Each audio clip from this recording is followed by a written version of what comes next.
अध्याय 21। तियानशा 15 दिन जल्दी बीत गए और एक बार फिर झोंग शान खड़ा हो गया। कयांग हॉल में उसकी पीठ पर छुरी बंधी हुई थी। तीसरी पीढ़ी के 25 शिष्य भी महान हुए। बड़ा कमरा। उनमें से 3 शिष्य केवल 1 वर्ष पहले भर्ती हुए थे, जबकि शेष 22 सभी अनुभवी तीसरी पीढ़ी के शिष्य हैं। वे सभी जियानिटियन या उससे ऊपर के छठे स्तर तक पहुंच गए हैं और अपनी वास्तविक ऊर्जा के साथ अत्यधिक निपुण हैं। झोंग शान नानबाटियन के साथ थोड़ा पीछे की ओर खड़ा था। नानबाटियन ने लोगों की भीड़ का परिचय दिया। जहां तक तियानलिंगेर का सवाल है, वह वास्तव में सामने नहीं आई थी। कयांग हॉल के भीतर 3 मास्टर्स सीटें थीं, सबसे आगे स्थित है। एक उत्तर की ओर, एक पूर्व की ओर और एक पश्चिम की ओर। जल्द ही लोगों का एक समूह बाहर से आया और नीचे उतरा। बड़े हॉल का प्रवेश द्वार और बाद में पीछे खड़ा हो गया। 3 सीटें। पश्चिम की ओर 5 महिलाएं थीं। पूर्व की ओर थे 6 आदमी और उत्तर की ओर केवल 4 लोग थे। नानबटियन ने फुसफुसाते हुए कहा, वे सभी दूसरी पीढ़ी के हैं शिष्य और प्रत्येक गोल्ड कोर स्टेज तक पहुंच गया है। मुझे लगता है कि एक बार हमारी बैठक स्थगित हो जाने के बाद वे अपनी बैठक करेंगे। ठीक है, झोंग शान ने हल्के से सिर हिलाकर उत्तर दिया। जो पश्चिम में हैं वे जुएजू पीक से हैं, जो की ओर है पूर्व की ओर यानशान पीक से हैं और उत्तर की ओर कायांग पीक से हैं।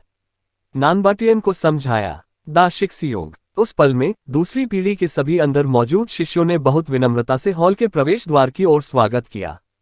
झोंग शान ने उस दिशा में नजर डाली और कपड़े पहने एक आदमी को देखा। काले रंग में उसकी भौहें तलवार के समान थीं, पतली सीधी और नुकीली, उसकी नाक की ओर झुकी हुई। वह बहुत सुंदर था और उसकी भौहों के बीच में एक लाल रंग का धब्बा था। अचानक हवा आत्मविश्वास और सदाचार की आभा से भर गई। काले कपड़े पहने उस आदमी की कमर से एक म्यानदार दोधारी सीधी तलवार लटकी हुई थी और वह धीरे धीरे उत्तर की ओर चला गया। मास्टर की सीट के पीछे खड़ा हूं। दा शिक्सियोंग। तियानशा। नानबटियन ने झोंग शान को सूचित किया। चुपचाप। अच्छा, ऐसा है। झोंग शान ने उसके प्रभावशाली ढंग को देखकर सिर हिलाया। झोंग शान की छाती कड़ी हो गई। हत्या का इरादा। उसे बिना किसी स्पष्ट कारण के हत्या का इरादा महसूस हुआ। यह भी किसी विशेष व्यक्ति पर निर्देशित नहीं था, बल्कि कुछ ऐसा था जो अपने आप पनप गया, लगभग ऐसा जैसे कि यह उस व्यक्ति के तौर तरीकों और क्षमताओं से प्रेरित हो। दा शिक्सियोंग के आगमन ने सभी का ध्यान आकर्षित किया। एक बार जब दा शिक्सियोंग अपनी स्थिति में खड़ा हो गया, तो उसने उसकी ओर देखा। जुएजू पीक की दिशा मानो ये देखने के लिए जांच कर रही हो कि वहां कौन था या नहीं। लड़कियों के एक समूह को विनम्र मुद्रा में देखकर दा शिक्सियोंग ने अपनी भौहें सिकोड़ ली और दूसरी ओर देखा। जाहिर है, उसे वह नहीं मिला जो वह चाहता था। दा शिक्सियोंग, आप आए। महान हॉल के बाहर से तियानलिंगेर की आवाज अचानक भीड़ की आवाजों को चीरती हुई सामने आई। जैसे ही वह बड़े हॉल में दाखिल हुई, तियानलिंगेर सीधे भागी दा शिक्सियोंग को दीर्घ काल तक रहना। दा शिक्सियोंग ने तियानलिंगेर को असमंजस की दृष्टि से देखा। अभिव्यक्ति। मैं पहले ही जियानिटियन के 9वें स्तर पर पहुंच चुका हूं, जल्द ही पहुंच जाऊंगा गोल्ड कोर स्टेज तक पहुंचने में सक्षम। उसके बाद मुझे तुम्हें दा शिक्सियोंग कहने की जरूरत नहीं पड़ेगी। तियानलिंगेर ने प्रसन्नतापूर्वक कहा, मानो दा शिक्सियोंग के साथ सामान्य बातचीत ने उसे अविश्वसनीय रूप से खुश कर दिया हो। बधाई हो। विनम्रतापूर्वक दा शिक्सियोंग तियानशा की पेशकश की। हाँ। तियानलिंगेर ने जाहिर तौर पर उत्साह से सिर हिलाया। दा शिक्सियोंग की बधाई प्राप्त करने के साथ चंद्रमा लिंगेर, तुम कहाँ खड़े होगे? की आवाज ने कहा। तियानक्सिंगजी अचानक महान हॉल के बाहर से महान हॉल के प्रवेश द्वार की ओर मुख करते हुए तियानलिंगेर उसने चिल्लाते हुए अपनी जीभ बाहर निकाली और फिर झोंग शान और नानबाटियन के पास भागी। महान हॉल के बाहर ग्रैंड मास्टर तियानक्सिंगजी, यानशान पीक के हेडमास्टर जुआनेक्सिनजी, जुएजू पीक के हेडमास्टर गुशवागाजी इत्मीनान से चले। एक बार जब तीनों अंदर आ गए, तो वे मास्टर्स की सीटों की ओर चल दिए। बैठकर उनका सामना 26 कयांग स्कूल की तीसरी पीढ़ी के सबसे उत्कृष्ट शिष्यों से हुआ। आधे महीने पहले से आप तीनों को छोड़कर बाकी सभी इस बैठक का उद्देश्य जानता है। बाहर प्रशिक्षण लें, तियानक्सिंगजी ने कहा। हाँ मास्टर, सभी को उत्तर दिया। यहां तक कि झोंग शान और भी जिन अन्य लोगों को आधे महीने पहले निमंत्रण मिला था, उन्होंने उत्तर दिया। अब क्या कोई प्रशिक्षण लेने को तैयार नहीं है? तियानक्सिंगजी ने पूछा। विशाल हॉल में सन्नाटा छा गया, क्योंकि किसी ने उत्तर नहीं दिया। जाहिर है, हर कोई ट्रेनिंग के लिए बाहर जाना चाहता था, यहां तक कि झोंग शान के साथ मौजूद 2 अन्य लोगों को भी इससे कोई परेशानी नहीं थी।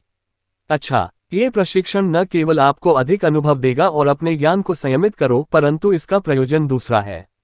तियानक्सिंगजी ने कहा। अपनी बात खत्म करते हुए उसने अपना हाथ अंदर बाहर किया। तियानिक सिंगजी की हथेली पर अचानक एक होलोग्राम प्रकट हुआ। यह एक तकनीक से बनाई गई एक छवि थी। यह मायावी आकृति सफेद वस्त्र पहने हुए एक सुंदर पुरुष की थी। वह उसका चेहरा पीला पड़ गया था, कुछ कमजोर लग रहा था।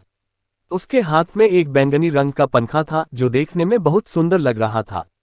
इस व्यक्ति को याद रखें। ये भी एक खबर है जो मुझे मिली हाल ही में। उसका नाम हाओ सैन है और वह जियानटिन स्टेज में प्रशिक्षण भी ले रहा है।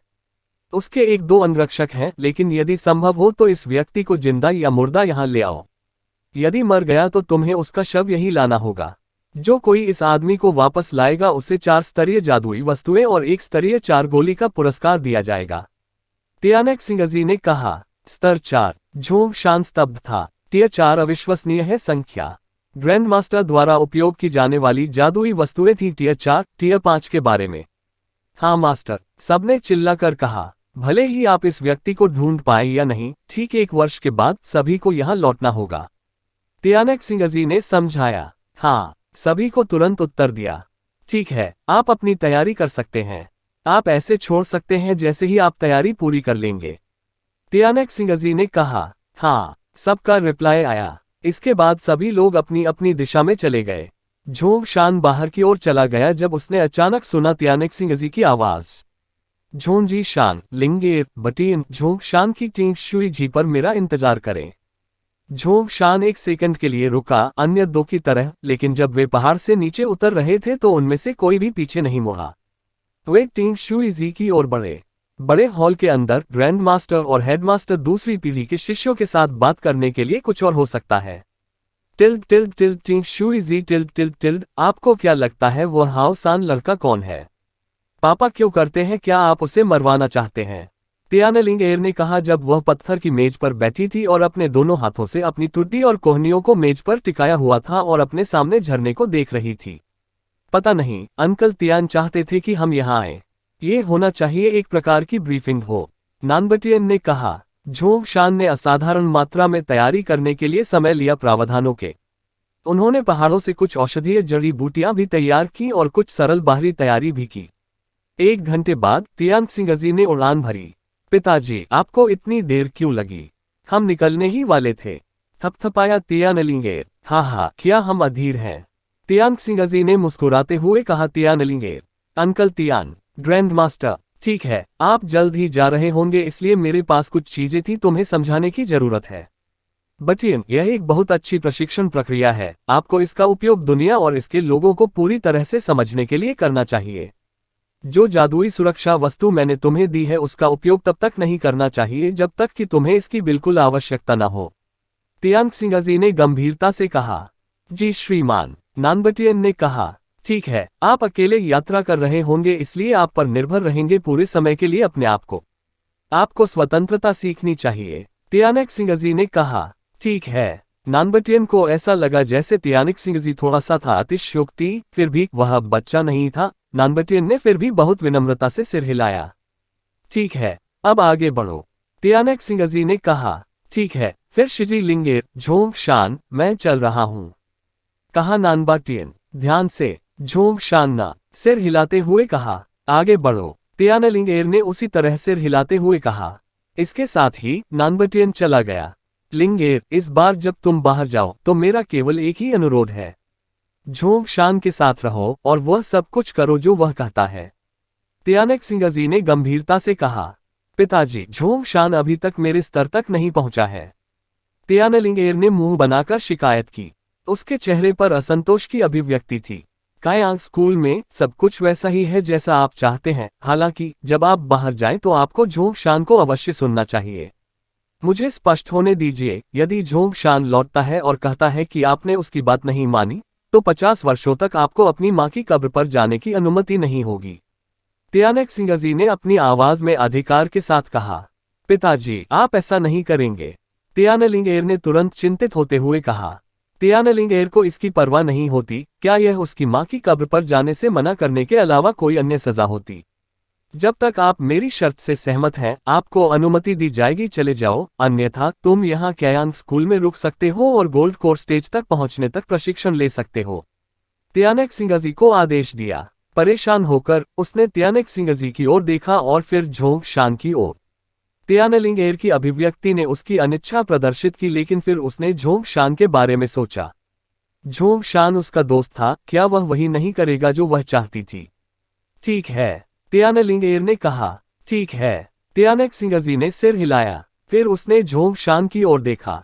मैं लिंग एर को आप पर छोड़ता हूं, उन्होंने कहा। चिंता मत करो ग्रैंड मास्टर, 1 साल बाद मैं वापस आऊंगा ग्रैंड मास्टर, मैं शपथ लेता हूं कि लिंग एर पूरी तरह से सुरक्षित और सुरक्षित है। झोंग शान ने गंभीरता से कहा। अच्छा, त्यानेक सिंगजी ने संतोषपूर्वक सिर हिलाया। फिर त्यानेक सिंगजी ने अपना हाथ लहराया और एक कोन लिंग वापस ले लिया रत्न। उन्होंने झोंग शान को कोन लिंग रत्न देते हुए कहा, सोचो लिंग एर की देखभाल के लिए पारिश्रमिक के रूप में एक कोन लिंग रत्न। जब तक आप एक सुमेरु पत्थर ढूंढते हैं और इसे रत्न के अंदर रखते हैं, यह एक मास स्टोरेज डिवाइस में बदल जाएगा। धन्यवाद ग्रैंड मास्टर, झोंग शान ने स्वीकार करते हुए कहा। मदहेश जिन्स, एक मास स्टोरेज डिवाइस। झोंग शान ने त्यानलिंग एर को भी सुना, इसका उल्लेख बहुत पहले नहीं किया था। सबसे पहले, यह एक जादुई वस्तु है, यही कारण है कि इसे कोन लिंग रत्न की आवश्यकता होती है। इसके बाद ये केवल एक भंडारण उपकरण में बदल सकता है जब एक सुमेरु पत्थर इसके भीतर रखा जाता है। जितने अधिक सुमेरु पत्थर इसके अंदर होंगे, भंडारण स्थान उतना ही बड़ा होगा। हालांकि झोंग शान ने इस कोन लिंग जेम को बदलने की योजना नहीं बनाई थी एक भंडारण उपकरण में। वह इसे अपनी छाया को देना चाहता था और इसे छाया की जादुई वस्तु बनाना चाहता था।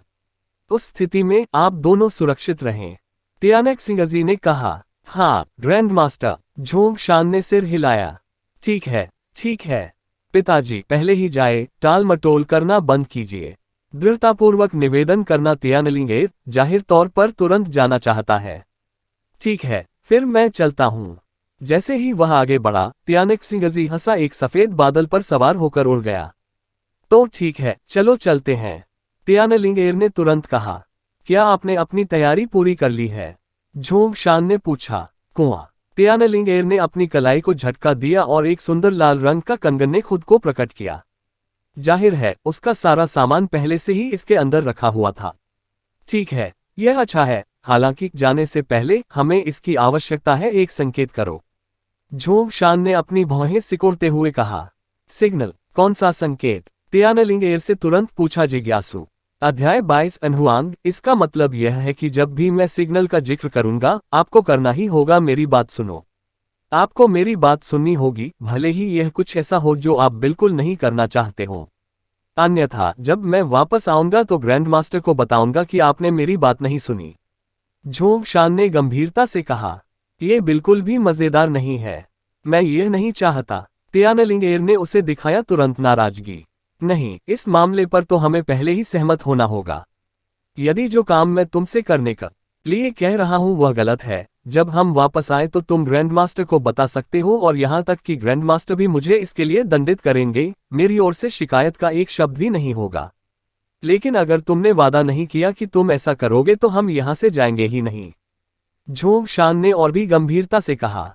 और ठीक है, ठीक है, तुम्हें वास्तव में डांटना पसंद है, मैं आपकी बात सुनूंगा। त्यानलिंग एर अनिच्छा से सहमत हो गया। झोंग शान त्यानलिंग एर को देखकर हल्के से मुस्कुराया। भाव श्री वह सचमुच एक लाडली राजकुमारी थी। आइए कुछ ऐसा खोजे जो असामान्य हो। और तुम्हें खाना पसंद है ओसमंथस केक, तो हम संकेत के रूप में ओसमंथस केक का उपयोग करेंगे। जब भी मैं ओसमंथस केक कहूंगा तो इसका मतलब ये होगा कि मैं बहुत गंभीर हूं और आपको सुनना होगा। ये बहुत जरूरी है, जरूरी है, झोंग शान ने गंभीरता से कहा। ठीक है, ठीक है, ओसमंथस केक। हाँ हाँ, त्यानलिंग एर फट गया वाक्यांश पर हंसना। वह किस प्रकार का संकेत था? ठीक है, तो ये तय हो गया। थोड़ी देर मेरा इंतजार करो, मैं अपना सामान लेकर आता हूं तो हम जा सकते हैं। झोंग शान ने सिर हिलाया और कहा। झोंग शान अपने घर में गया और एक विशाल सामान लेकर बाहर आया, बंडल जिसका वजन 25 किलो था। झोंग शान ने बंडल को अपनी पीठ पर रखा, बड़े छुरी की ओर हाथ बढ़ाया और कहा, ठीक है, चलो चलें। अपना बंडल मुझे मेरे स्टोरेज ब्रेसलेट में रखने के लिए दे दो। इसका बस तुम्हें देखकर थक गया हूं। त्यानलिंग एर हंसा। झोंग शान बिल्कुल भी दिखावा नहीं था और उसने उसे सौंप दिया, उसे बंडल करो। उसके हाथ में केवल बड़ा छुरा रह गया था। अरे, मेरा लाल रेशम तो 2 दर्जे का माल है जो बस हो सकता है मुझे ले जाएं। आप अपने विंड चेजर जूते पहने ताकि हम साथ जा सकें। तियानलिंगेर ने कहा। सही। झोंगशान ने बड़ी छुरी अपने कंधे पर रखी और अपनी झेकी चक्कर लगाते हुए वह तेजी से एक दिशा की ओर निकल गया। तियानलिंगेर ने अपने लाल रेशम पर कदम रखा और उसके पीछे चली गई। जब वह स्कूल छोड़ने वाली थी तो खुशी से भर गई। तियानलिंगेर को पहाड़ों से बाहर निकलने का रास्ता पता था। उसने नेतृत्व किया। झोंगशान जादुई संरचना को पार करते हुए क्यांग स्कूल से बाहर आए। जब वे वहां थे तो झोंगशान ने फिर से छोटी कुटिया देखी क्यांग स्कूल के बाहर। उसने मन ही मन आह भरी। वो अब अमर स्कूल का सदस्य था। झोंगशान शूसन का स्वागत करने के लिए कुटिया के पास नहीं रुके, बल्कि वह तियानलिंगेर को तेजी से एक दिशा की ओर ले गया। जब वह पहली बार आया था तो उसे जाने में कई महीने लग गए पर्वत श्रृंखला के माध्यम से। झोंगशान का मानना था कि उसके साथ अब ताकत और विंड चेजर बूट्स उन्हें उसके विला तक पहुंचने में 15 दिन से ज्यादा नहीं लगेंगे। दोनों दिन भर पहाड़ों में दौड़ते रहे। रात होते होते कुछ हद तक थक गया। उन्होंने एक अच्छा क्षेत्र स्थित किया। झोंगशान ने अपने बंडल से 2 झूले निकाले। उसने दोनों को ऊंचे पेड़ों पर बांध दिया और जहरीले कीड़ों से बचाव के लिए कुछ दवा फैला दी। ठीक है, हम आज रात उन झूलों पर सोएंगे। झोंगशान मुड़ा और तियानलिंगेर से कहा। बीच में झूले को देखकर तियानलिंगेर की आंखें चमक उठी। 2 पेड़। उसने उत्साह से झोंगशान की ओर देखा। झोंगशान, ये बहुत अच्छा है। आपने इसके बारे में कैसे सोचा? तियानलिंग वह तुरंत एक झूले पर उड़ गया और उस पर लेट गया, करवटें बदलता रहा और उत्साह में झूलता रहा। तियानलिंगेर को एक युवा लड़की की तरह अभिनय करते देख झोंगशान कांप उठा। उसका सिर, लेकिन अब और नहीं कहा। अपने झूले तक पहुंचने के लिए उसने कई बार छलांग भी लगाई। ठीक है, आप तारे देख सकते हैं। मैं अब सोऊंगा, झोंगशान कहा। तियानलिंगेर अतिसक्रिय अवस्था में झूले पर लेटी हुई है, तारों से ढके आकाश को देखा और चहचहाहट और सरसराहट को सुना कीड़ों का। ऐसा लग रहा था कि उसे सोने में काफी समय लगेगा। इस बीच दाकुन देश में और अंदर झोंग निवास झोंगशान की परछाई उसके कमरे में पालथी मारकर बैठी थी। छाया झोंगशान धीरे से खड़ी हुई और एक छोटा सा पकड़ लिया। उसके बगल वाली टेबल से बुक करें। कवर पर शब्द थे, छाया आक्रमण तकनीक। ये वह मैनुअल था जिसे मूल झोंगशान निकाय ने क्यांग स्कूल की लाइब्रेरी में देखा था। पन्नों के बीच में कागज का एक टुकड़ा भी फंसा हुआ था, कागज का एक टुकड़ा जिस पर हाउसेन की तस्वीर थी। हाथ में मैनुअल के साथ शैडो झोंगशान थोड़ा उसके शरीर को हिलाया और तुरंत एक काले छाया में बदल गया, फिर एक वास्तविक छाया में बदल गया। परछाई दरवाजे की छोटी सी झिरी से गुजरती हुई अंधेरे में घर से बाहर चली गई। चांदनी के नीचे एक काली छाया तेजी से आगे बढ़ रही है। ये किसी भूत की तरह तेज था और एक झटके में गायब हो गया। छाया शरीर से भिन्न थी। छाया लग रही थी ताइंग झेंजिन का अभ्यास करने में उत्कृष्ट जन्मजात प्रतिभा होना। ये बहुत तेजी से आगे बढ़ा। जब भी शरीर को कोई सफलता मिलती तो छाया तुरंत टूट जाती। अब तक शैडो झोंगशान भी जियानटिन के तीसरे स्तर पर था। 2 घंटे बाद एक काली छाया एक घाटी में दाखिल हुई। वहां थे घाटी के अंदर कई घर अभी भी दृश्य से छिपे हुए थे। छाया झोंगशान सीधे एक बड़े हॉल की ओर चली गई। सभी घरों के बीच में हॉल की पट्टिका पर 3 काले अक्षर थे, अन ये तंग एन ये तांग। एन ये तांग दाकुन और के शासकों के लिए एक बुरा सपना था। आसपास के अन्य 5 देश ये हत्यारों का संगठन था। इसके सदस्यों में अद्वितीय ताकत वाले कई हत्यारे शामिल थे। उनमें से कई हॉटियन के 10वें स्तर तक पहुंच गए थे। ऐसी अफवाहें थीं कि कुछ ऐसे भी थे जो जियानटिन तक पहुंच गए थे। इन 6 देशों में यह एक ऐसा शब्द था जिसके उल्लेख मात्र से लोग भयभीत हो जाते थे। हॉल के सामने झोंगशान ने अपना शरीर दिखाया और चला गया अंदर कदम दर कदम। हॉल के अंदर केवल एक ही व्यक्ति था। वह एक पकड़े हुए था दीपक और एक बड़े मानचित्र का अध्ययन। उसे झोंगशान के दृष्टिकोण का बिल्कुल भी एहसास नहीं हुआ। कौन है भाई? अंततः जब झोंगशान ने हॉल में प्रवेश किया, वह व्यक्ति जो अब सतर्क हो गया था, हाथ में एक पतली तलवार लिए हुए देखने के लिए पीछे मुड़ा। जब उसने देखा कि कौन आया है तो वह निश्चिंत हो गया। ये लगभग 50 साल का साधारण चेहरे वाला आदमी था। उनका लुक ऐसा था कि भीड़ में किसी का ध्यान उन पर नहीं जाता। मालिक। जब उन्होंने झोंगशान को देखा तो उन्होंने तुरंत अभिवादन किया उसे श्रद्धा से। आह अनहुआंग, मैंने तुमसे कई बार कहा है कि हम बस कर सकते हैं, एक दूसरे को भाई कहते हैं। आप अब भी ऐसा क्यों करते हैं? इसके अलावा आप पहले ही जियानटिन पहुंच चुके हैं, फिर भी अमर स्कूलों द्वारा चयनित होने से इनकार कर रहे हैं। यह आपके लिए बहुत अनुचित है। झोंगशान ने अपना सिर हिलाया। गुरु, आपने मेरी जान बचाई, मेरे वंश का बदला लिया, माता पिता, पत्नी और बच्चे। मैंने शपथ ली है कि मैं जीवन भर स्वामी के प्रति वफादार रहूंगा। आप शिकायतें, इसमें ऐसा कुछ भी नहीं है जो अनुचित हो, एनहुआंग ने आदरपूर्वक कहा। अब आप एन ये तांग के प्रमुख हैं। कुलीन और राजघराने के लोग आपका नाम सुनते ही सभी देशों को ठंड लग जाएगी। झोंग शान ने अपना सिर हिलाया और मुस्कुराया। यह आपके गुरु की वजह से है कि मैं ये सब पूरा कर सका। एक ये तांग हमेशा गुरु के प्रति वफादार रहेगा, एनहुआंग ने तुरंत कहा। और मैं बात करना जारी नहीं रखूंगा ताकि तुम्हें मुझे बार बार फोन न करना पड़े मालिक। ये जियानटियन अभ्यास के लिए एक मैनुअल है, आप अपना अभ्यास जारी रख सकते हैं। झोंग शान ने छोटी किताब एनहुआंग के सामने रखी। एक जियानटियन मैनुअल का अभ्यास कर रहा है, एनहुआंग ने आश्चर्य से कहा। उन्होंने ध्यान से इसे उठाया और शैडो असॉल्ट टेक्निक देखी। कवर पर लिखा है, मैं अभी जियानटियन का अभ्यास कर रहा हूं, लेकिन एक अलग मैनुअल। ये भी एक शीर्ष मैनुअल है, इसमें 10 स्तर हैं जो आपको गोल्ड कोर्स स्टेज में प्रवेश करने की अनुमति दे सकते हैं। आप कठिन अभ्यास करें, एक बार जब आप गोल्ड कोर्स स्टेज पर पहुंच जाएंगे तो मैं आपके लिए अन्य मैनुअल ढूंढूंगा।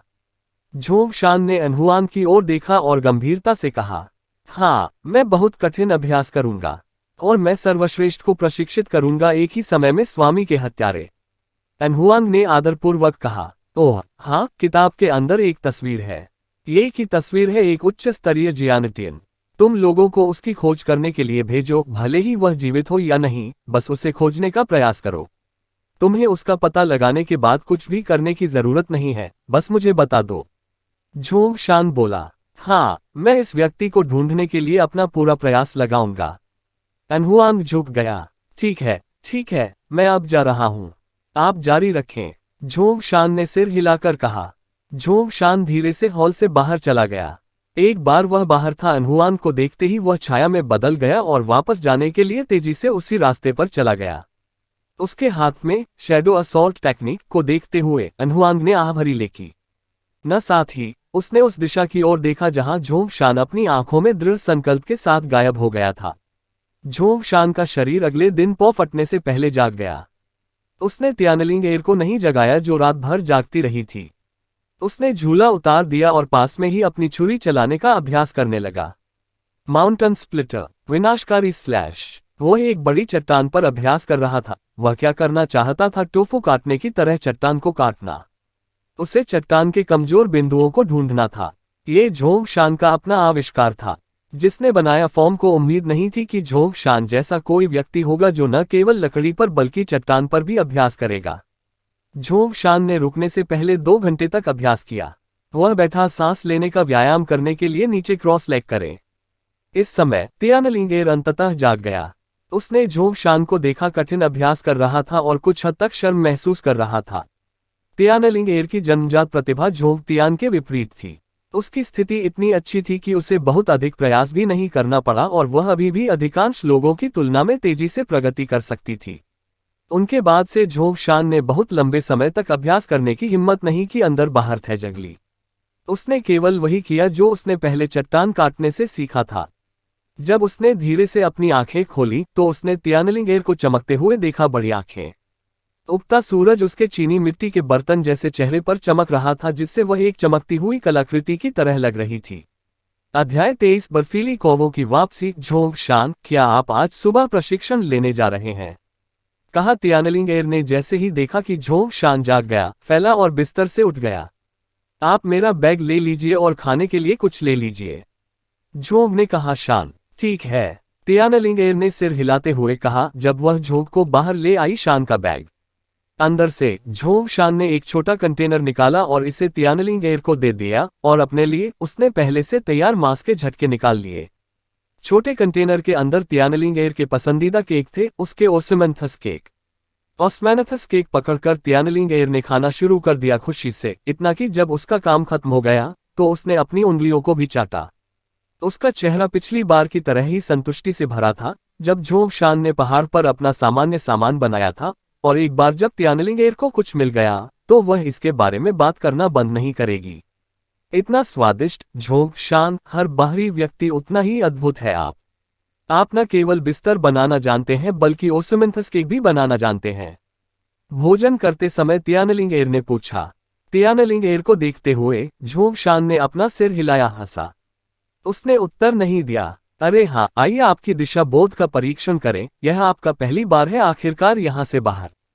चलो देखते हैं कायांग स्कूल किस दिशा में है। तियानलिंगेर को देखते समय झोंगशान से पूछा, शायद वह दिशा। तियानलिंगेर ने उसे चाटते हुए कहा, उंगलियां।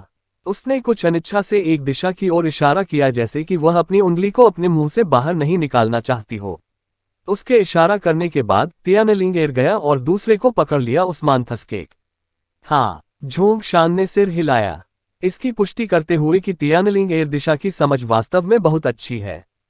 खाना खाने के मामले में झोंगशान काफी तेज है। मांस के टुकड़े निगलते हुए जल्दी से अपना नाश्ता नष्ट कर दिया, जबकि तियानलिंगेर ने अपने ओस्मेनथस के खाना जारी रखा। जब उसने खाना खाया, झोंगशान ने उनका सामान इकट्ठा किया और जाने के लिए तैयार हो गया। जब तियानलिंगेर ने खाना खत्म किया तो झोंगशान ने भी खाना खत्म कर दिया, तैयार कर रहे हैं। चल दर, झोंगशान ने अपनी छुरी ले जाते हुए कहा। ठीक है, तियानलिंगेर ने अपने लाल रेशम पर कदम रखते हुए और उड़ते हुए कहा। दोनों लोग चलते हुए झोंगशान की जागीर की ओर बढ़े जल्दी से। पूरी यात्रा के दौरान उन दोनों ने कुछ लोगों को मार डाला, राक्षसी जानवर, और जहां तक उनके आंतरिक कोर की बात है, झोंगशान ने उन सभी को एकत्र किया। 13वें दिन एक पहाड़ की चोटी पर दोनों उन्होंने एक तेंदुए राक्षस का सिर काट दिया और उसके बाद झोंगशान का उसके भीतरी भाग को खोदा। झोंगशान, ये आंतरिक कोर बेकार हैं जब तक कि वे न हो उच्च स्तर के जानवरों से, भले ही आप उन्हें गोलियों में बदल दें, वे 300 साल पुरानी जड़ी बूटियों जितनी भी अच्छी नहीं होंगी, तो उन्हें इकट्ठा करने का क्या मतलब है? तियानलिंगेर ने पूछा। झोंगशान ने कहा, हो सकता है कि भविष्य में उनका कुछ उपयोग हो। मट्ठा एन, यह इन जादुई वस्तुओं की बात आती है, हालांकि बहुत कुछ नहीं है ज्ञात हो, उन्हें न रखना बेहतर है, क्योंकि हो सकता है कि भविष्य में उनका कुछ उपयोग हो। आंतरिक कोर को खोदकर दूर रख देना। झोंगशान अपने आसपास के दृश्यों को देखकर आश्चर्यचकित रह गया। बाद में वे दुष्ट आभा के साथ उस क्षेत्र में वापस आ गए और अंदर एक गुप्त झरना है, जहां से उन्होंने डेमोनिक बॉडी टोनिंग विधि प्राप्त की।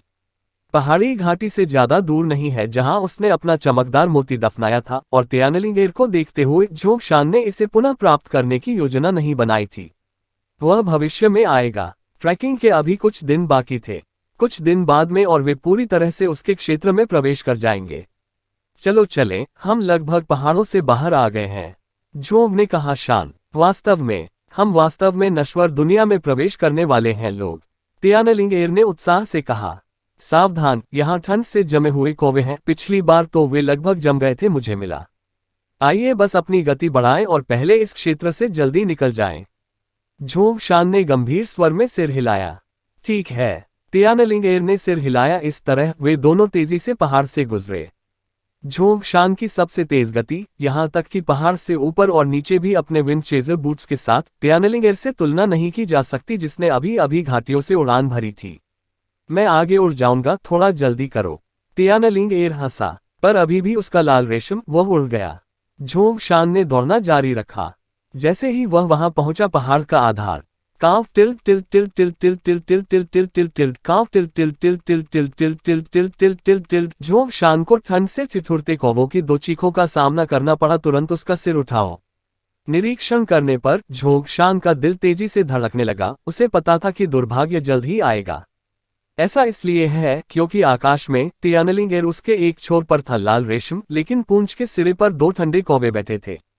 काव टिल टिल टिल टिल टिल टिल टिल टिल टिल टिल टिल काव टिल टिल टिल टिल टिल टिल टिल टिल टिल टिल टिल। पहाड़ों में असंख्य ठंडे कौवे इधर उधर उड़ते रहे। तियानलिंगेर उनमें से हर एक ठंडी धुंध उगल रहा है और तियानलिंगेर पर हमला कर रहा है। वह उनसे बचने के लिए अपने लाल रेशम को इधर उधर घुमाती रही। ये ठंडे कौवे उसके समय के लायक भी नहीं थे, फिर भी वह युद्ध का पूरा आनंद ले रहा था। हालांकि उसी समय झोंगशान को डर के कारण बहुत पसीना आ रहा था। ऐसा इसलिए है क्योंकि झोंगशान ने इसे और अधिक खोजा। ठिठुरते हुए कौवे तियानलिंगेर के आसपास इकट्ठा हो रहे थे। साथ ही जैसे जैसे ठंडे कौवों की संख्या बढ़ती है, वैसे वैसे उनकी शक्ति भी बढ़ती है। एक के बाद एक अधिक शक्तिशाली कौवा प्रकट होता है। बर्फीली सांसें पहले की तुलना में बहुत तेज थीं। साथ ही आकाश में कौवे लगातार कांव कांव करके अपने भाइयों को बुला रहे थे। मूल रूप से काफी खुश तियानलिंग एयर को अचानक चिंता होने लगी, क्योंकि वह ये भी देख सकती थी कि अधिक से अधिक ठंडे कौवे धीरे धीरे आ रहे हैं, जैसे कि वे टिक नहीं सकते। दक्षिण से बड़ी संख्या में ठंडे कौवे उसकी ओर उड़ रहे थे। मेरे पास आओ, झोंग शान तियानलिंग एयर की ओर चिल्लाया। वह उसकी ओर बढ़ा। तियानलिंग एयर उड़ सकता है, ठंडे कौवे उड़ सकते हैं, उसने मार डाला। यह बहुत सारे कौवे और बस जाना चाहते हैं। काव टिल टिल टिल टिल टिल टिल टिल टिल टिल टिल टिल काव टिल टिल टिल टिल टिल टिल टिल टिल टिल टिल टिल। तियानलिंग एयर में बड़ी संख्या में जमे हुए कौवे एकत्र हुए। कैसे क्या वे उसे जाने दे सकते थे? लगातार ठंडी सांसें उगलती रहीं, जिससे तियानलिंग एयर का वंश बाधित हो गया। जमने वाले कौवे आमतौर पर बहुत कमजोर होते हैं, क्योंकि वे ऐसा ही कर सकते हैं, ठंडी सांसें उगलते हैं, और आमतौर पर वे तियानलिंग एयर के लिए कोई समस्या नहीं होंगे। हालांकि बहुत सारे अथक कौवे हैं और यह संख्या बढ़ रही है। उनमें से बहुत सारे ऐसे हैं जिनके लिए पहाड़ से नीचे उतरना नामुमकिन है, यहाँ तक कि अब तियानलिंग एयर के लिए भी एक विकल्प है। उसे हर दिशा में कौवों ने रोक रखा है। बड़ी संख्या में ठंडी सांसें उस पर हमला कर रही हैं, जैसे कि बर्फ, और बर्फ का एक पिंजरा अचानक उसके चारों ओर प्रकट हो गया हो। हालांकि तियानलिंग एयर के चारों ओर वास्तव में पूरी तरह से बर्फ है। बर्फ। अनगिनत ठंडी कौवे अपनी ठंडी सांसें उगल रहे थे, जिससे पहाड़ से नीचे तियानलिंग एयर का रास्ता जम गया। इतने सारे लोग क्यों हैं? उसने लड़ते हुए पूछा, लेकिन उसे स्वर में हताशा से रोने का संकेत भी था। जाहिर तौर पर पहली बार उसे इस तरह की स्थिति का सामना करना पड़ा था। घबराहट में वह हर बार अपने लाल रेशम को बेतहाशा लहराती रही। रास्ते में कई कौवे उसे ढक रहे थे। धीरे धीरे तियानलिंग एयर को पूरी तरह से घेर लिया गया है। कौवे, वह बिल्कुल भी बाहर नहीं देख सकती थी। तियानलिंग एयर यह महसूस कर सकता था, सभी दिशाओं में कौवे ही कौवे थे। ऊपर, नीचे, बाएं या दाएं, सब कौवे ही थे। काव टिल टिल टिल टिल टिल टिल टिल टिल टिल टिल टिल काव टिल टिल टिल टिल टिल टिल टिल टिल टिल टिल टिल। कौवे काव काव करते हुए अपनी ठंडी सांसें उगल रहे थे। उनका काव काव ने तियानलिंग एयर को और भी अधिक भयभीत कर दिया। उसी समय तियानलिंग एयर का शरीर पूरी तरह से सफेद ठंड से ढका हुआ था, और अधिक से अधिक ठंडी सांसें उसके शरीर पर जमा हो रही थीं। इतना कि उसके दोनों पैर सुन्न होने लगे। उस पल में तियानलिंग एयर को ऐसा महसूस हुआ जैसे उसे दुनिया ने त्याग दिया है। अतुलनीय असहायता, अतुलनीय भय। उसकी आंखें भी रक्तरंजित हो उठी, मानो वह रो रही हो। रारक टिल टिल टिल टिल टिल टिल टिल टिल टिल टिल। बेबसी में डूबे तियानलिंग एयर ने अचानक झोंक को सुना, शान का युद्ध घोष। वह तेज चीख एक वेकअप कॉल की तरह थी, मानो हिल रही हो तियानलिंग एयर का पूरा शरीर। पहले की सारी लाचारी उस पल में गायब हो गई। आशा। तियानलिंग एयर को अतुलनीय आशा थी। झोंग शान उसे बचाने के लिए आया था। उस क्षण उसके सारे आंसू जो उसने रोके हुए थे, आखिरकार बह निकले आगे। उसने अपना सिर उस दिशा की ओर घुमाया जहां उसने झोंग शान की आवाज सुनी थी।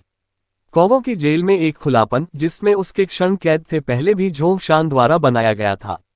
जानलेवा इरादे से गले में छुरी का वार डालकर उसने 3 कौवों के सिर काट दिए। झोंग शान की आंखें खून से लाल थीं, केशिकाओं से भरी हुई थीं, और उसका शरीर भी तियानलिंग एयर के समान स्थिति में था, जो ठंड से ढका हुआ था। झोंग शान ने अपनी डेमोनिक बॉडी टोनिंग विधि का उपयोग किया, जिससे उसकी त्वचा बहुत मोटी हो गई थी, और तकनीक पूरी करने के बाद ही उसने चार्ज लिया। फिर भी उसे असहनीय रूप से जमे हुए महसूस हुआ। जब उसने तियानलिंग एयर को देखा तो उसकी भावनात्मक स्थिति देखकर झोंग शान अलोन ने अपने संकल्प को कठोर कर लिया, और यद्यपि अपने पूरे कौवों की ठंडी सांस से शरीर पस्त हो रहा था, अंत में यह इसके लायक होगा। उस समय तियानलिंग एयर का शरीर काफी हद तक जम गया था। झोंग शान ने गले लगाते हुए एक झटके से आगे बढ़कर हमला किया। तियानलिंग एयर और उसकी बाहों में उसका लाल रेशम। जो उद्घाटन उसने पहले किया था वह अब और अधिक भर गया था। कौवे। जहां तियानलिंग एयर इस विकट परिस्थिति का सामना करने के लिए पहले अकेले थे, वहीं अब दोनों मिलकर इसका सामना करेंगे। अध्याय 24। घबराहट। झोंग शान तियानलिंग एयर को अपनी बाहों में पकड़कर आधे रास्ते तक उतरा। पहाड़ी के नीचे उनके चारों ओर असंख्य ठंडे कौवे उड़ रहे थे, ऊपर और नीचे, बाएं और दाएं। कौवों ने हर दिशा बंद कर दी थी। झोंग शान ने अपनी पीठ पर बड़ी छुरी से सुरक्षित किया था रस्सी। उसने तियानलिंग एयर को बचाने के लिए उसे अपनी छाती से कसकर पकड़ लिया। मुझे कसकर पकड़ लो, झोंग शान ने तियानलिंग एयर से कहा। झोंग शान का आगमन बिल्कुल सही समय पर हुआ था, जब तियानलिंग एयर सारी आशा छोड़ने वाला था। जैसे ही झोंग शान प्रकट हुई, तियानलिंग एयर को ऐसा महसूस हुआ मानो झोंग शान के चारों ओर एक सफेद आभा चमक गई हो, जैसे कोई नायक हो जिसे स्वर्ग ने उसकी रक्षा के लिए भेजा हो। इस समय तियानलिंगेर के आंसू अभी भी नहीं रुके थे और झोंगशान के आलिंगन ने उसे एक मजबूत सहारा दिया। चारों ओर से आ रही ठंडी सांसों पर नजर डालते हुए झोंगशान अपनी पूरी ताकत से आगे कूदा। उसके बाहर कूदने के बाद गिरने की ताकत और गति ने अवरोधक जमे हुए कौवों को तोड़ दिया और वे तुरंत पहाड़ी से नीचे गिर पड़े। वह चारों ओर घूम रहे कौवों से छलांग लगाने में सक्षम नहीं था, वह नीचे गिर गया। उसने कई ठंडे कौवों पर पैर रख दिया। झोंगशान ने तियानलिंगेर को अपनी बाहों में लेकर उसे पूरी तरह से सिकोड़ लिया। शरीर डोंट वे नीचे ठिठुरते कौवों से अलग हो गए और गिर गए ढलान के तल पर। एक बार वे ठंडे कौवे झोंक से अलग हो गए थे। शान ने तियानलिंगेर को अपनी बाहों में लेकर दौड़ना शुरू कर दिया। वह जितनी तेजी से जा सकता था घाटी की ओर दौड़ा। हालांकि उन ठंडे कौवों ने इतनी आसानी से हार मानने से इनकार कर दिया।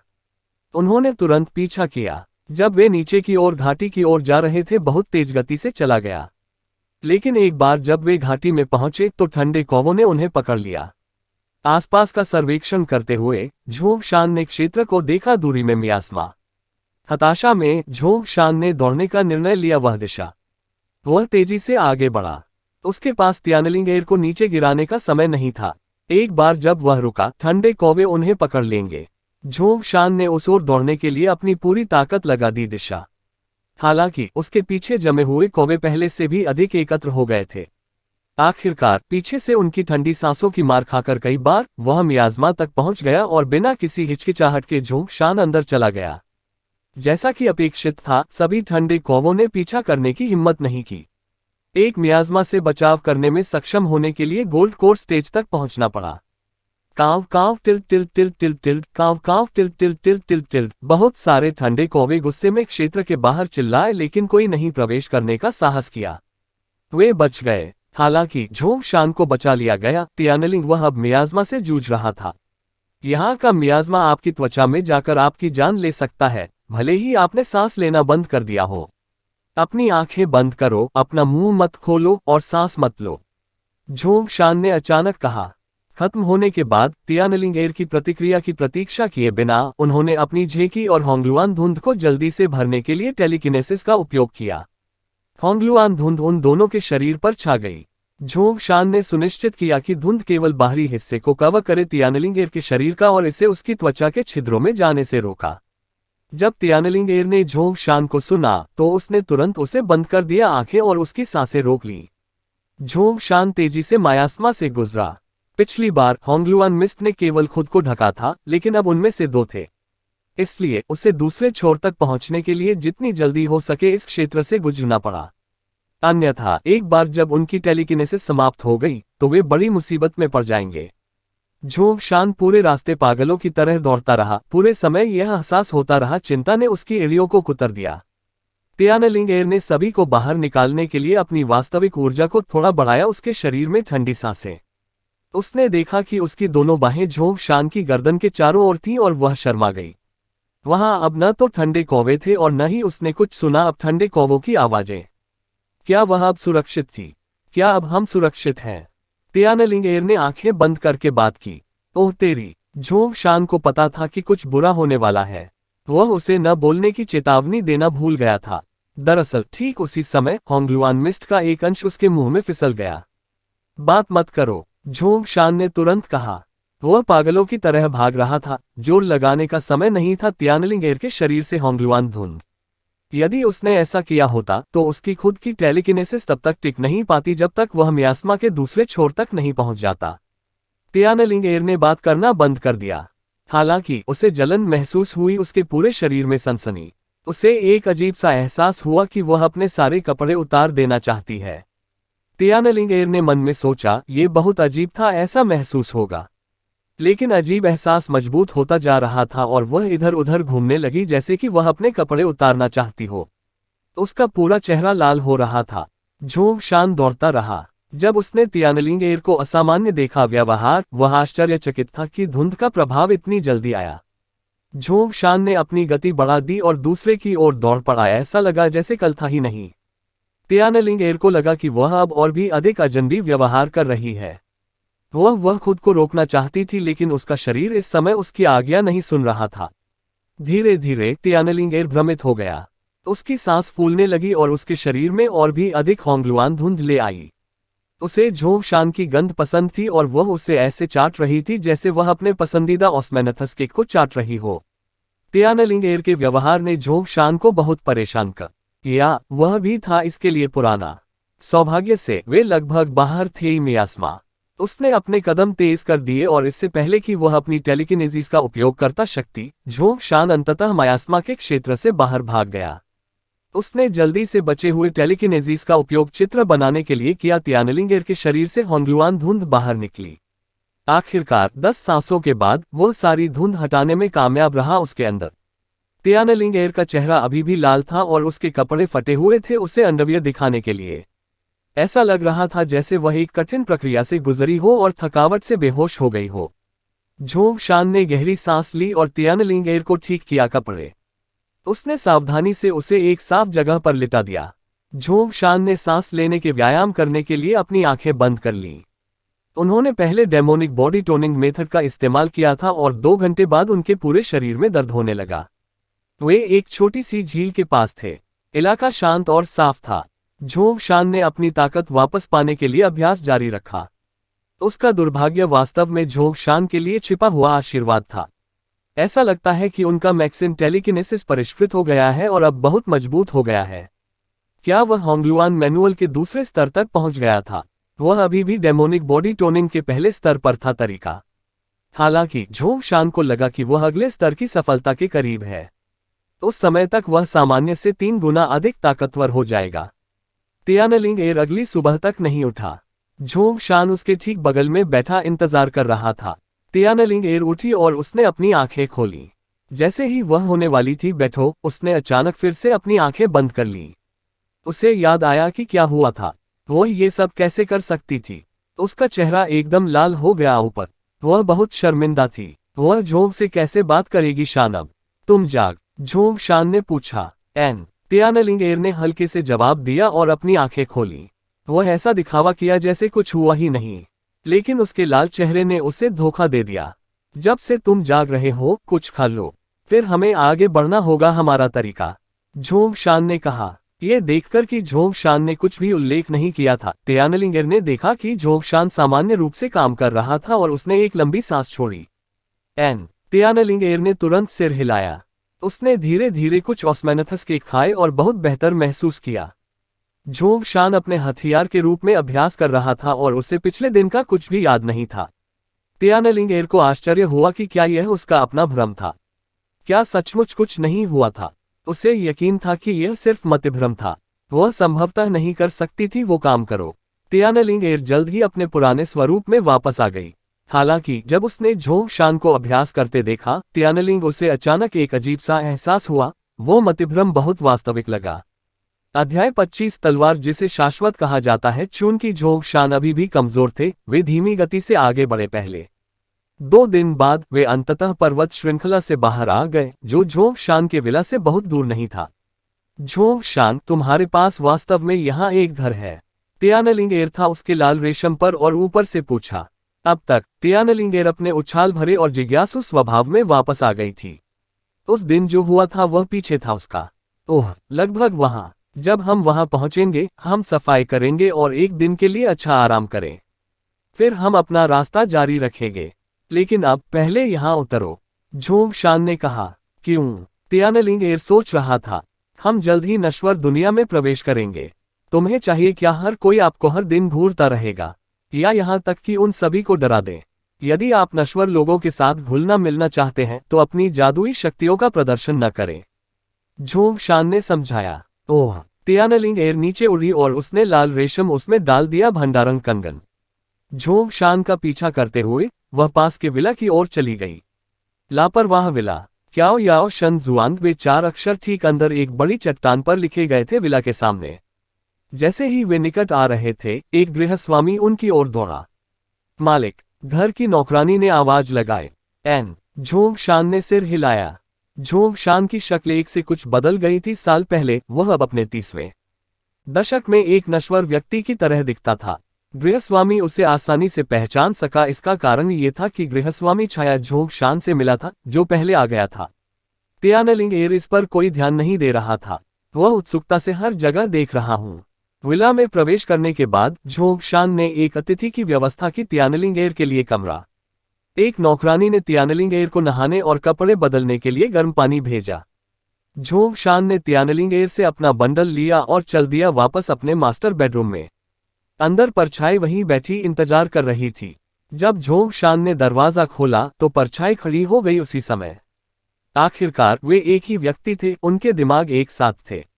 झोंगशान के शरीर ने उसके शरीर से कुंडलिंग रत्न निकाल लिया, बंडल बनाकर छाया को सौंप दिया। छाया झोंगशान ने निर्देशों का शीघ्रता से पालन किया, कुंडलिंग जेम को नियंत्रित किया और लगभग 160 सेमी लंबी एक लंबी तलवार का एक सांचा बनाया।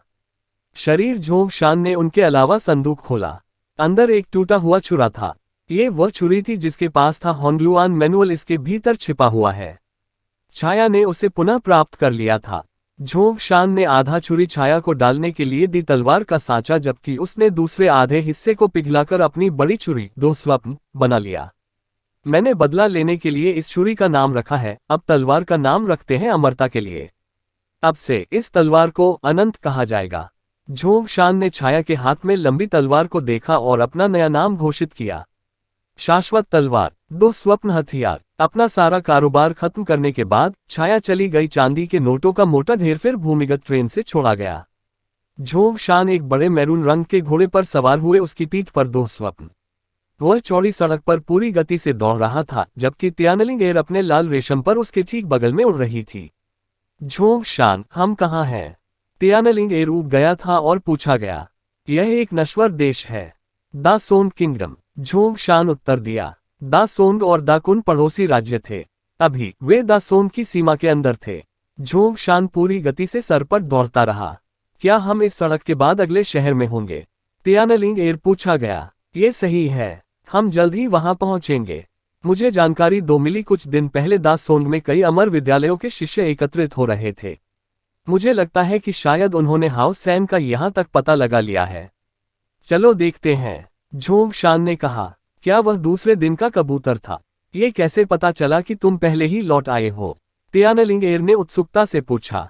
ऐसा नहीं है कि वे जानते थे कि मैं वापस आ गया हूं। ये वही है जो मैंने व्यवस्थित किया है, हर जगह से जानकारी केयरफ्री विला को भेजी जाएगी समय समय पर। झोंगशान ने समझाया। ओह, तियानलिंगेर ने सिर हिलाया। वे रात को डाकघर पर रुके। 2 दिनों के बाद वे दूर एक शहर दिखाई दे रहा था। तियानलिंगेर तुरंत उतरा और झोंगशान भी उतर गया। वह घोड़े को शहर की ओर ले गया। तियानलिंगेर को घोड़े पर सवारी करना पसंद नहीं था।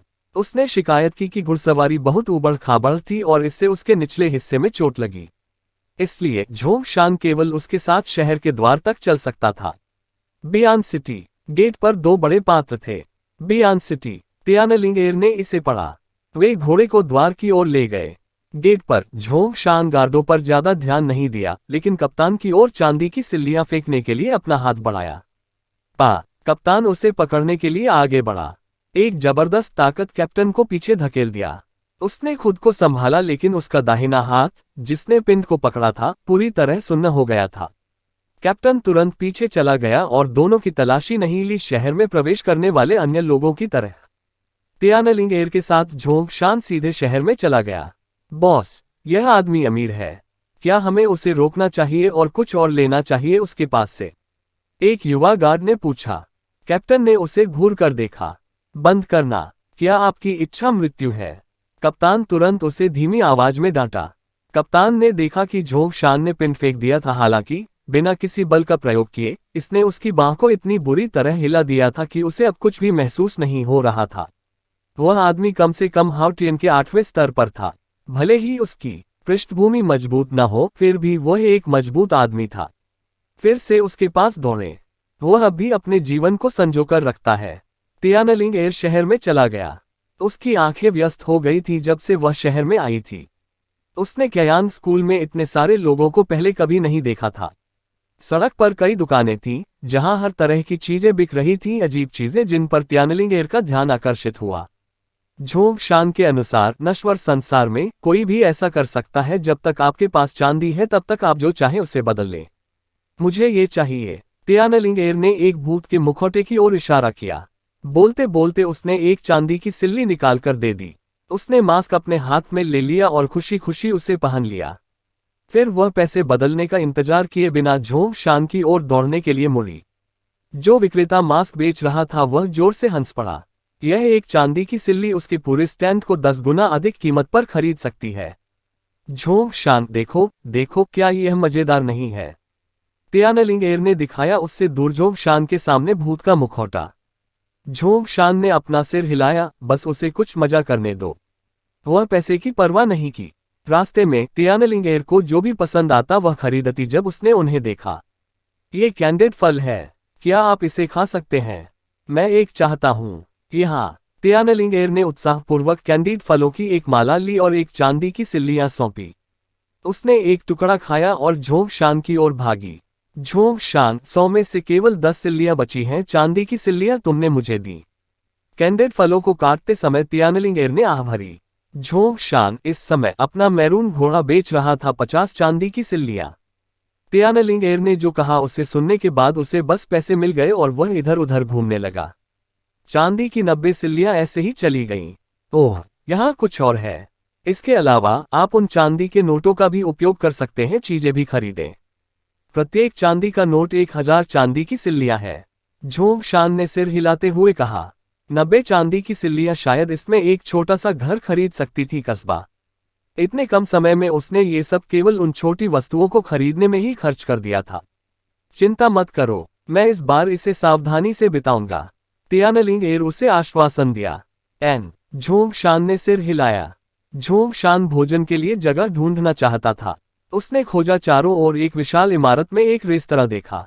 खाने के लिए कुछ लाते हैं, झोंग शान ने तियानलिंगेर को बताया। तियानलिंगेर ने सिर हिलाया। उसने 50 सिल्लियां हटा दी जबकि कोई नहीं देख रहा था। जब वे इमारत के सामने चले गए, झोंग शान पता चला कि यह सिर्फ एक साधारण रेस्तरां नहीं था। सुनहरी ईंटों का घर। झोंग शान को पता था कि यह वास्तव में एक जुआ घर था। अभी तक इस तरह के बड़े जुआघर में रेस्तरां होगा। झोंग शान दूसरी जगह नहीं जा रहे थे क्योंकि वे पहले से ही यहाँ थे। जब तक खाना था, दोनों अंदर चले गए। हम आप दोनों की कैसे मदद कर सकते हैं? द्वारपाल ने आदरपूर्वक कहा, तुरंत उनका स्वागत किया। हमें रेस्तरां में ले चलो, झोंग शान ने कहा और उसे टिप दी चांदी की सिल्ली के साथ। हाँ सर, कृपया इस ओर आइए। हमारा एक रेस्तरां है दूसरी मंजिल जिसमें निजी कमरे भी हैं। हमारे पास सर्वश्रेष्ठ है खाना, दरबान ने ध्यान से कहा। झोंग शान ने सिर हिलाया और जाने के लिए तियानलिंगेर के साथ चल दिया अंदर। उन्होंने पाया कि अंदर आवाजों और शोर का शोर था। तियानलिंगेर ने बड़ी संख्या में लोगों को देखकर अपनी आंखें चौड़ी कर लीं। वह बहुत उत्सुक थी कि वे क्या कर रहे थे। झोंग शान, वे क्या कर रहे हैं? तियानलिंगेर ने इशारा किया। जो लोग चिल्ला रहे थे, वे जुआ खेल रहे हैं, झोंग शान ने उत्तर दिया। जुआ? तियानलिंगेर की आंखें चमक उठीं। उसे अभी भी करना था, जब से वह शहर में आई है तब से ऐसा खेल खेलो। खाने के बाद मैं तुम्हें दिखाऊंगा, झोंग शान ने कहा। तियानलिंगेर ने भागने की इच्छा का विरोध किया और उसका पीछा किया। झोंग शान को दूसरी मंजिल तक जाना है। झोंग शान ने बालकनी पर एक टेबल चुनी ताकि वे खा सके जुआघर के बाकी हिस्से नीचे देखें। अध्याय 26 झाओ सुओक्सियांग। झोंग शान ने जो ऑर्डर किया था वह सभी बेहतरीन व्यंजन थे। रेस्टोरेंट।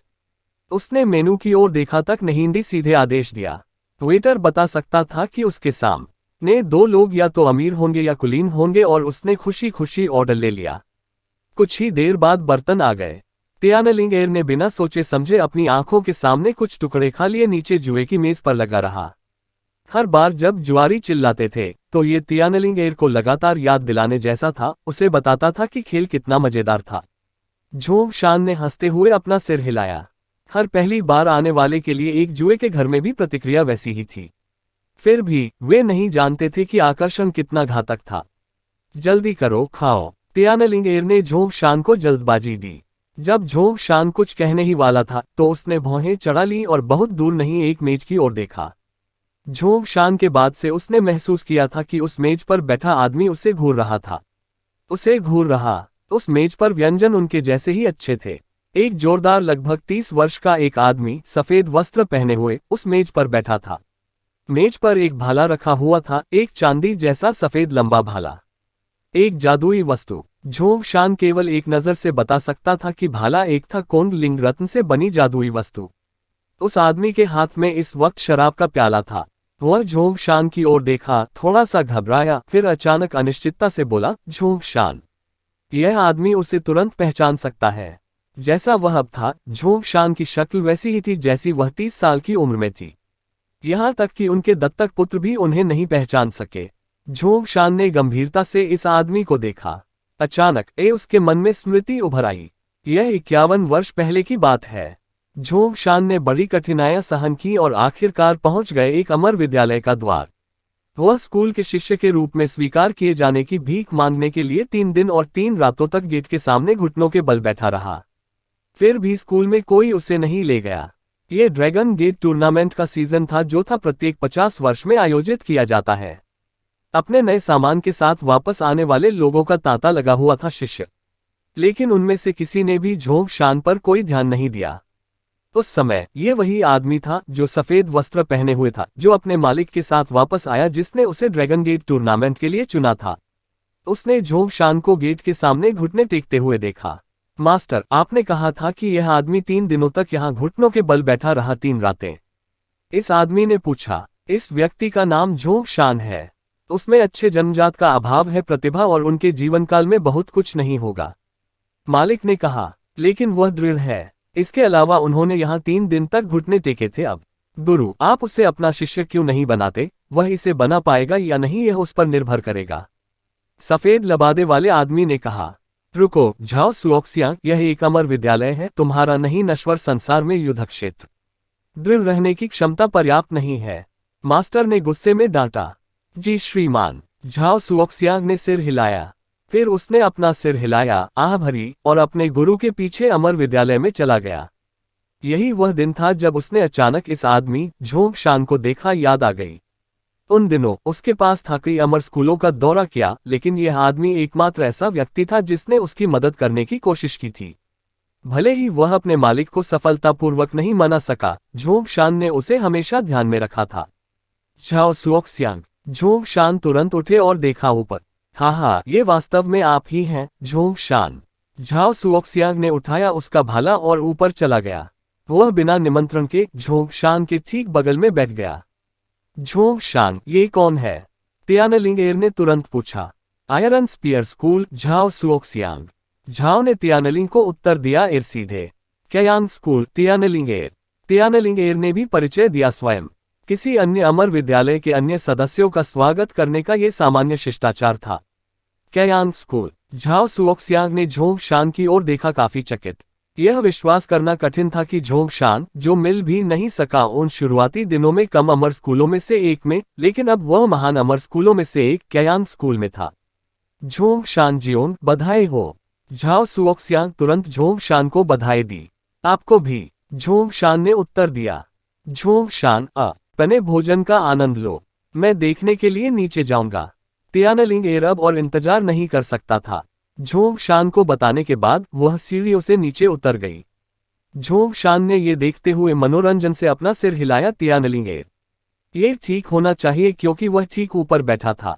आप यहाँ क्यों हैं, झाओ जियोंग? झोंग शान पलट गया झाओ सुओक्सियांग को देखने के लिए। मैं मूल रूप से दासोंग साम्राज्य का एक जनरल था। 51 वर्षों पहले मैं इतना भाग्यशाली था कि मुझे अमर स्कूल में ले जाया गया। मैं अब स्कूल के बाहर अपनी ट्रेनिंग कर रहा हूं और इस शहर से होकर गुजर रहा हूं। यहाँ कुछ हुआ है इसलिए मैं अभी यहीं रह रहा हूं। मैं आज घूमने के लिए निकला हूं और आपको यहाँ देखने की उम्मीद नहीं थी। झाओ सुओक्सियांग दिल खोलकर हंसे। वास्तव में ये बहुत अप्रत्याशित है। झोंग शान को अभी भी याद है वो दिन जब आपने अपने मालिक को मनाने की कोशिश की थी। भले ही मैं स्कूल में प्रवेश नहीं कर सका, फिर भी मैं उस दिन आपकी सहायता की बहुत सराहना करता हूं। झोंग शान ने गंभीरता से कहा। झोंग शान एक ऐसे व्यक्ति थे जिन्होंने स्पष्ट भेद किया दयालुता और शत्रुता के कृत्यों के बीच। हालांकि अंत में वह झोंग शान को अमर स्कूल में नहीं ले गया, फिर भी जब उसने मदद करने की कोशिश की तो झोंग शान को उसकी दयालुता याद आई। हाँ, मैंने वास्तव में आपकी मदद नहीं की, मुझे धन्यवाद देने की कोई जरूरत नहीं है। अलावा, यदि आपने इसे मेरे स्कूल में प्रवेश दिया तो आपको बाद में क्यांग स्कूल में प्रवेश पाने का सौभाग्य नहीं मिलेगा। झाओ सुओक्सियांग हंसे। हमारे बीच इतना विनम्र होने की कोई जरूरत नहीं है। आप बस कॉल कर सकते हैं, मैं झोंग शान। झोंग शान भी मुस्कुराए। ठीक है, आप मुझे सुओक्सियांग या झाओ सुओक्सियांग भी कह सकते हैं। कोई भी ठीक रहेगा, झाओ सुओक्सियांग ने कहा। सुओक्सियांग कृपया। झोंग शान ने सिर हिलाया और एक कप उठाया झाओ की ओर शराब। झाओ सुओक्सियांग ने भी अपना कप उठाया। दोनों ने पी लिया एक घूंट में पूरा कप। क्यांग स्कूल ने इस बार आप सभी को बाहर प्रशिक्षण के लिए भेजा है, ठीक है, हाउसेन नाम के उस आदमी के लिए भी? झाओ सुओक्सियांग ने अचानक पूछा। जब झोंजी शान ने झाओ सुओक्सियांग को सुना, वह भौंचक्का रह गया। यह ऐसा लग रहा था जैसे हर कोई हाउसेन की तलाश कर रहा था। उसने सोचा था कि केवल क्यांग स्कूल ही उसकी तलाश कर रहा था, लेकिन अब उसे एहसास हुआ कि ऐसा नहीं था। ये सही है, आखिर यह हाउसेन कौन है? झोंग शान पूछा गया। पक्का नहीं है, लेकिन मैंने अपने गुरु से सुना कि एक दिन सब अमर स्कूल हाउसेन के बारे में जानते थे और वे सभी उसकी तलाश कर रहे थे। जीवित या मृत, जो कोई उसे पकड़ लेगा उसे बड़ा इनाम दिया जाएगा। आजकल अमर बनने की ट्रेनिंग लेने वाले सभी लोग इस शख्स के बारे में जानते हैं। झाओ सुओक्सियांग ने अपना सिर हिलाया।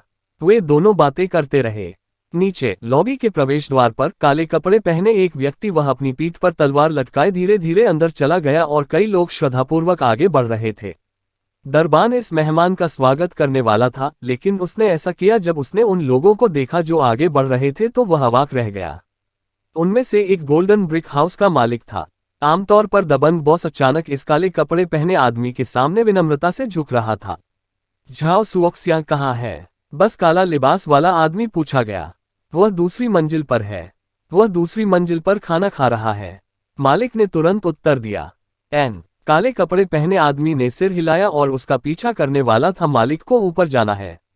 आधे रास्ते में सीढ़ी पर अचानक काले कपड़े पहने एक आदमी आया। उसने भौहें सिकोड़ ली और पास में जुए की मेज की ओर देखने लगा। लॉबी लोगों का एक समूह मेज के चारों ओर चक्कर लगाने लगा। एक युवा महिला लाल कपड़े पहने हुए उनमें से एक था। वह बिल्कुल चीनी मिट्टी की गुड़िया की तरह चिकनी त्वचा वाली बेहद खूबसूरत थी। इस समय उसके सामने चांदी के नोटों का ढेर और बड़ी मात्रा में चांदी की सिल्लियां थीं और वह अपने सामने वाले व्यक्ति के खिलाफ जुआ खेल रही थी। चांदी के नोटों के ढेर में कम से कम 100 से अधिक पन्ने थे। प्रत्येक शीट 1000 सिल्लियां थी जो 10,000 टन चांदी थी। 100 चादरें, 10 लाख टेल। कितना असाधारण! हालांकि सभी को आश्चर्यचकित करते हुए लाल रंग की इस युवा महिला ने रखा पैसा खोना। वह जितनी अधिक चिंतित होती गई उतना ही अधिक खोती गई। फिर भी उस पास बहुत पैसा था। जब उसने अपने सारे चांदी के नोट डाल दिए मेज पर, बाकी सभी लोग मेज से चले गए। वे वहां खड़े होकर डीलर को शीट दर शीट जीतते हुए देख रहे थे। यह नजारा होने से आसपास के जुआरियों ने जुआ खेलना बंद कर दिया। वह 1000 वर्षों में सामने नहीं आएगा। कोई यहाँ 10 लाख की चांदी खोने आया है। युवा महिला, क्या आप अभी भी छोटा दांव लगाती हैं? डीलर ने पूछा। हाँ, मैं छोटा दांव लगाता हूँ, मैं छोटा दांव लगाता हूँ। तियानलिंगेर ने गुस्से में बाहर फेंक दिया अन्य 10,000 टेल। ठीक है, अब कोई दांव नहीं। 4, 5, 6, 15 बड़ा। डीलर ने खोला लकड़ी का बक्सा और उसमें रखे 3 पासे दिखाए। नहीं, मैं पासा जांचना चाहता हूँ। तियानलिंगेर ने तुरंत फोन किया बाहर। फिर भी उसे पासे में कोई समस्या नहीं मिली। वहां थे पासे पर 6 पहलू होते थे और हर पहलू की एक अलग संख्या होती थी। फिर हर बार यह बड़ा क्यों निकला? चलो फिर से करें। तियानलिंगेर ने हिलने से इनकार कर दिया और बाहर फेंक दिया चांदी के नोट की एक और शीट। सीढ़ियों पर काले कपड़े वाला आदमी, अचानक उसकी आंखें चौड़ी हो गईं जब उसने तियानलिंगेर को अपना पैसा खोते हुए देखा। हालांकि ये सभी चांदी के नोटों के कारण नहीं था, बल्कि यह उसका कंगन था। एक भंडारण कंगन। उसने कंगन देखा तो काले लिबास वाला आदमी पलट गया। मालिक को फुसफुसाना। हाँ, युवा मास्टर टैंक, बस मुझे देखो, मालिक उत्साह से कहा। काले कपड़े पहने आदमी ने सिर हिलाया और मालिक के पीछे चल दिया सीढ़ियों से नीचे। झाओ सुओक्सियांग के साथ थोड़ी देर बातचीत करने के बाद झोंग शान को लगा कि झाओ दोस्ती करने लायक व्यक्ति है। अपने पिछले अनुभवों के आधार पर झोंग शान को यकीन था कि झाओ एक सम्मानित और विश्वसनीय व्यक्ति था। उन दोनों ने अपनी बातचीत का आनंद लिया। हालांकि नीचे तियानलिंगेर चिंतित था। झोंग शान उसे 10 लाख चांदी दी। हालांकि उसने उसे यह नहीं बताया कि 10 लाख कितने होते हैं। तियानलिंगेर को अभी भी पता था कि उसने इतना बड़ा नुकसान किया है। समय वह पैसे वापस जीतना चाहती थी, लेकिन वह हर शर्त हार गई। क्या सचमुच उसकी किस्मत खराब थी? जब तियानलिंगेर चिंतित थी, उसने अचानक ध्यान दिया दर्शकों के चेहरे के भाव, सहानुभूति, दया और उपहास। हालांकि तियानलिंग एर भोली थी, लेकिन वह मूर्ख नहीं थी। वह निश्चित रूप से कुछ गड़बड़ चल रही थी। क्या वे उसे धोखा दे रहे थे? उसे यकीन था कि कुछ तो है गलत, लेकिन समस्या कहाँ थी? क्या उसने उन्हें किसी प्रकार की चाल खेलते नहीं देखा था? उसके सामने 20 ही 2 चादरें बची थीं। 1000 टेल डीलर की तरफ चादरों का एक मोटा ढेर था। 980,000 टन। युवा महिला, क्या आप जारी रखना चाहती हैं? गोल्डन का मालिक ब्रिक हाउस ने मुस्कुराते हुए चेहरे से पूछा। डीलर और काले कपड़े वाला आदमी उसके बगल में खड़े थे। तियानलिंग एर ने अपने सामने लोगों को देखा और जान लिया कि वे थे उसके पैसे ठगने की कोशिश कर रही थी, लेकिन वह समझ नहीं पा रही थी कि क्या चल रहा था। उसे नहीं पता था कि क्या करना है। झोंग शान ने उसे जो पैसा दिया था वह लगभग खत्म हो गया था। तियानलिंग एर बेहद उत्तेजित था।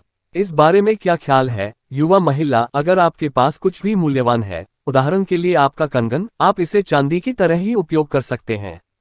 मालिक ने कहा। चांदी के समान? तियानलिंग एर ने भौहें चढ़ा दी। कुछ अच्छे थे उसके भंडारण कंगन में सामान, लेकिन क्या वे इसे पहचान पाएंगे? ये सही है, मुझे लगता है कि आप मेरे जैसे ही हैं। यहाँ मेरे पास एक है कोंडलिंग रत्न और ये 980,000 टन चांदी। यदि आपके पास कुछ भी मूल्यवान है तो हम एक बार और जुआ खेल सकते हैं। काले लिबास वाला आदमी अचानक बोला। काले कपड़े पहने व्यक्ति का इरादा तियानलिंग एर को यह बताने का था कि वह वही है, वह भी एक अमर स्कूल से है, इसलिए अगर उसके पास कोई अच्छी चीज होती तो वह उसे पहचान पाता। चांदी के नोटों के उस मोटे ढेर को देखते हुए तियानलिंग एर दांत भींच लिए।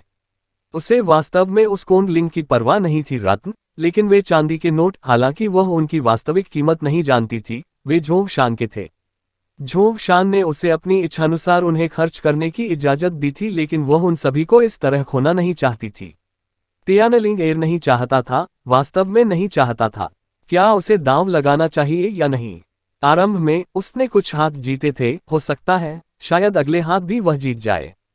तियानलिंग एर अंदर संघर्ष कर रहा था। वह संकट में दिख रही थी। तियानलिंग एर अपना खजाना नहीं खोना चाहती थी, साथ ही वह चांदी के नोटों के उस ढेर को वापस लेना चाहती थी। कोंडलिंग रत्न, कितना उदार हाथ है, मैं कर देता हूँ। जबकि तियानलिंग एर चिंता में डूबा हुआ था, झोंग शान का उपहास पीछे से आया। अध्याय 27 जियांगू से व्यापार की एक चाल। झोंग शान, तियानलिंग एर ने चिल्लाकर कहा। झोंग शान को सुनना एक एड्रेनालाइन शॉट प्राप्त करने जैसा था। तियानलिंग एर अज्ञात कारणों से ठंडे कौवों के साथ उस घटना के बाद से तियानलिंग एर ने झोंग शान पर भरोसा किया, अटूट रूप से, मानो वह अजेय हो और कुछ भी कर सकता हो। झोंग शान को धीरे धीरे ऊपर चलने देने के लिए सभी लोग अलग होने लगे। झोंग शान ने अपनी छुरी अपनी पीठ पर और बगल में रखी हुई थी। सफेद लिबास में एक आदमी था जिसके हाथ में लंबा भाला था। तांग जियाओयू, झाओ सुओक्सियांग ने देखते ही पूछा। मैं काले कपड़े पहने उस व्यक्ति को देखकर भ्रमित हो गया जो तलवार लिए हुए था। झाओ शिजियोन, काले वस्त्र पहने तलवारधारी व्यक्ति का स्वागत किया, हालांकि उनके लहजे में कोई सम्मान नहीं था। आपकी शिदी? झोंग शान ने झाओ की ओर भौहें चढ़ाते हुए पूछा। सुओक्सियांग, नहीं, वो ब्राइट स्वॉर्ड हाउस का शिष्य है, लेकिन ब्राइट का स्वॉर्ड हाउस और मेरा आयरन स्पीयर स्कूल कुछ हद तक करीब हैं और अक्सर संपर्क में रहते हैं। झाओ सुओक्सियांग ने समझाया। ठीक है। झोंग शान ने सिर हिलाया। यह अच्छा है कि वह झाओ नहीं है सुओक्सियांग की शिदी। झोंग शान, आप अंततः आ गए। वह आदमी, मेरा पैसा, वह सब कुछ जीत लिया। तियानलिंग एर ने निराश होकर कहा। काले रंग का आदमी तांग शियाओयू मुड़ा और उससे बात की। गोल्डन ब्रिक हाउस मेजबान, हर कोई, गोल्डन ब्रिक हाउस आज के लिए बंद हो रहा है, सभी लोग कल वापस आए। गोल्डन ब्रिक हाउस के मेजबान से तुरंत आग्रह किया। क्या बकवास है, आप कभी भी बंद नहीं कर सकते।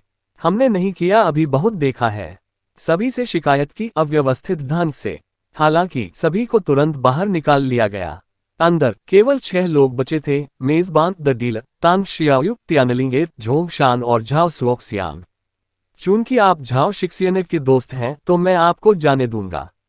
टैंग शियाओयू हंसे। गवारा नहीं, चूंकि यह एक जुए की मेज है इसलिए आप ऐसा नहीं कर सकते। हमें जाने दो, आप जुआ खेलना चाहते हैं। चलो जुआ खेलते हैं, झोंग शान ने क्षमा न करते हुए कहा। यह तियानलिंग एर की खातिर भी है, मानो उसका बदला लेना हो, क्योंकि झोंग शान ने देखा कि पहले तियानलिंग एर रोने की कगार पर थी। अपना सिर हिलाते हुए झोंग शान जुए की मेज पर बैठ गया। झोंग शान को ये कहते हुए सुनकर तांग शियाओयू ने गुस्से में कहा। भौहें चढ़ाते हुए झोंग शान को देखते हुए उसकी आंखों में उपहास का भाव झलक रहा था। ठीक है, जब आप शर्त लगाना चाहते हैं तो चलिए जारी रखते हैं, हालांकि ये कौन लिंग रत्न है, आप क्या दांव लगाएंगे? तांग शियाओयू ने पूछा। ये सुनकर तियानलिंगेर ने तुरंत बाहर लाना शुरू कर दिया जादुई वस्तु। वह पहले इसके साथ दांव लगाने से बहुत डरती थी, लेकिन अब यहाँ झोंग शान के साथ तियानलिंगेर चाहती थी कि वह बिना किसी हिचकिचाहट के इसके साथ दांव लगाए। क्या आप मुझे मेरा छोटा लकड़ी का बक्सा दे सकते हैं? झोंग शान तियानलिंगेर ने पूछा। तियानलिंगेर ने अपनी भौहें सिकुड़ी, लेकिन सिर हिलाया बाध्य होकर उसका हाथ झटका और उसकी हथेली में एक छोटा लाल लकड़ी का बक्सा दिखाई दिया। सामने आए लकड़ी के बक्से को देखकर व्यापारी और मेजबान दोनों आश्चर्य से विस्फारित आंखों से अपने सामने अविश्वसनीय दृश्य को देखते रहे, हताश उपाय। यह देवताओं का जुआ। झोंग शान, यह क्या है? तियानलिंगेर ने पूछा। धीरे से झोंग शान ने अपना छोटा लकड़ी का बक्सा खोला, एक खुलासा किया शीशी जिसमें केवल एक गोली है। एक कायाकल्प गोली, ये पर्याप्त मूल्य की होनी चाहिए ना? झोंग शान तांग जियाओयू की ओर मुस्कुराया, जिसकी आंखें लालसा से चमक रही थीं। एक स्तरीय 3 गोली? झाओ सुओक्सियांग ने अविश्वसनीय रूप से पूछा। तियानलिंगेर को भी अविश्वास का सामना करना पड़ा। झोंग शान ने कैसे किया? एक टियर 3 गोली प्राप्त करें? ये कहां से आया था? बहुत अजीब, क्या ये सच है? तियानलिंगेर ने तुरंत बॉक्स पकड़ा और ध्यान से खोला। यह खोलने पर एक अजीब सी गंध की लहर हर किसी की नाक में तैरने लगी, जिससे सभी को तुरंत शांति और आराम की जबरदस्त अनुभूति महसूस हुई। ये वास्तव में एक कायाकल्प गोली है, झाओ सुओक्सियांग ने कहा। और तुम्हारा? झोंग शान शरारती नजर से मुस्कुराया, उसकी आंखें। कौन लिंग रत्न? तांग शियाओयू ने अपना सामान बाहर लाते हुए कहा। कौन लिंग रत्न, और उसे मेज पर रख दिया। ठीक है डीलर, चलो शुरू करते हैं, तांग जियाओयू ने कहा। उसके पहुंचते ही डीलर धीरे धीरे आगे बढ़ने लगा। एक पकड़ो, झोंग शान को अचानक बुलाया गया। झोंग शान की पुकार सुनकर डीलर का हाथ रुक गया। तुरंत झोंग शान ने ध्यान से पासा कप खोला और एक का निरीक्षण किया। पासे का मेजबान और डीलर दोनों की अभिव्यक्तियां आशंकित हो गईं। एक भारित पासा, आइए एक नया उपयोग करें क्या हम? झोंग शान ने कहा, अपना सिर हिलाते हुए। भारित, तियानलिंगेर ने चिल्लाकर कहा। फिर उसने पकड़ लिया एक और पासा और उसके हाथ की गति से पासा खुल गया। तुरंत ये स्पष्ट हो गया कि अंदर शीशे का एक छोटा सा ब्लॉक था, और पासे में इसकी स्थिति देखकर तियानलिंगेर को तुरंत समझ में आ गया कि वह इतने समय तक कैसे हारती रही। ओह, मैं देख रहा हूं, तुम लोग धोखा दे रहे हो, तियानलिंगेर गुस्से से चिल्लाया। अपना हाथ लहराते हुए वह लाल रेशम बाहर निकल गया और जुए की मेज को नष्ट करने ही वाला था। इसे पकड़ो, झोंग शान को तियानलिंगेर के पास बुलाया। उन्होंने मुझे धोखा दिया, मेरे चांदी के नोटों को धोखा दिया। तियानलिंग कहा जाता है ये केवल चांदी के नोट हैं, झोंग शान ने कहा। ये सही है। झोंग शान के लिए चांदी के नोट बेकार थे, उनका उपयोग टॉयलेट पेपर के रूप में भी नहीं किया जा सकता था क्योंकि वे बहुत कठोर थे। कोन लिंग जेम की तुलना में चांदी के नोट का मूल्य क्या था? लेकिन तियानलिंगेर के पास कोई जवाब न होने का विरोध किया तक। ये ठीक है, मैं ये सब वापस जीत लूंगा, झोंग शान ने कहा आश्वस्त करते हुए। फिर ठीक है, लेकिन बेहतर होगा कि आप जीतें, तियानलिंगेर ने कहा। निश्चित रूप से, झोंग शान ने सिर हिलाया। तांग शियाओयू ने झोंग शान को देखते हुए भौहें चढ़ा ली। मेजबान देरी करने से डर रहा था और जल्द ही उसने 3 और पासे निकाले। इस बार व्यापारी ने कोई और चाल चलने की हिम्मत नहीं की। तो ठीक है, आप इसका निरीक्षण कर सकते हैं, तांग जियाओयू ने कहा। झोंग शान का मानना था कि पिछले दृश्य के बाद अस्पतालती कुछ और आजमाने की हिम्मत नहीं हुई, लेकिन झोंग शान ने फिर भी कहा, पासे का परीक्षण करना जरूरी है। मैं न केवल पासे का परीक्षण करने जा रहा हूं, बल्कि पासे के कप का भी परीक्षण करने जा रहा हूं। मेरे मेहमान हो, तांग जियाओयू ने उपहास किया। झोंग शान ने एक पासा पकड़ा और सावधानीपूर्वक उसका निरीक्षण किया। इसके किनारों और कोनों को महसूस करना, और इसे ध्यान से महसूस करने के बाद ही जब तक कि वह आश्वस्त न हो जाए कि इसमें कोई समस्या नहीं है, उसने इसे वापस नीचे रख दिया और फिर पासे के कप पर चला गया। जब उसने पासों को कप में रखा और उसे हिलाया कुछ बार स्वयं, अंततः उन्होंने निर्णय लिया कि सब कुछ मानक था और कोई समस्या नहीं थी। चूंकि पासों के साथ कोई समस्या नहीं है, तो हमारे पास होगा क्या? कोई पासा फेंकने के लिए तटस्थ है? आप क्या सोचते हैं? झोंग शान मुस्कुराया। कोई तटस्थ है, तांग जियाओयू ने भौहें चढ़ा दी। मैं ये करूंगा, वैसे भी मैंने पहले कभी कभार ही खेला है, इसलिए ऐसा नहीं होना चाहिए। अगर मैं ऐसा करूं तो कोई धोखा होगा, झाओ सुओक्सियांग ने अचानक कहा। ठीक है। तांग जियाओयू ने सिर हिलाया। ठीक है। झोंग शान ने सिर हिलाया। डीलर और मेजबान दोनों ने उसके और उसके भाले के लिए जगह बनाई जिसे उसने एक तरफ रख दिया। उसने पासे का प्याला उठाया और उसे हिलाया। कुछ देर तक पासों को अंदर ही अंदर हिलाते हुए सुनने के बाद अंत में झाओ सुओक्सियांग ने पासे के कप को मेज पर रख दिया, जिससे पासों को अंतिम रोल मिलने दिया गया जब तक कि वे सभी बंद न हो जाएं। ठीक है, चलो शुरू करें, झाओ सुओक्सियांग ने कहा। मुझे बड़ा चाहिए, तांग शियाओयू ने अनुमान लगाया। मुझे भी बड़ा चाहिए, झोंग शान अचानक मुस्कुराया। तुम्हें भी बड़ा चाहिए, वह कैसे काम करता है? टैंक को घूर कर देखा जियाओयू।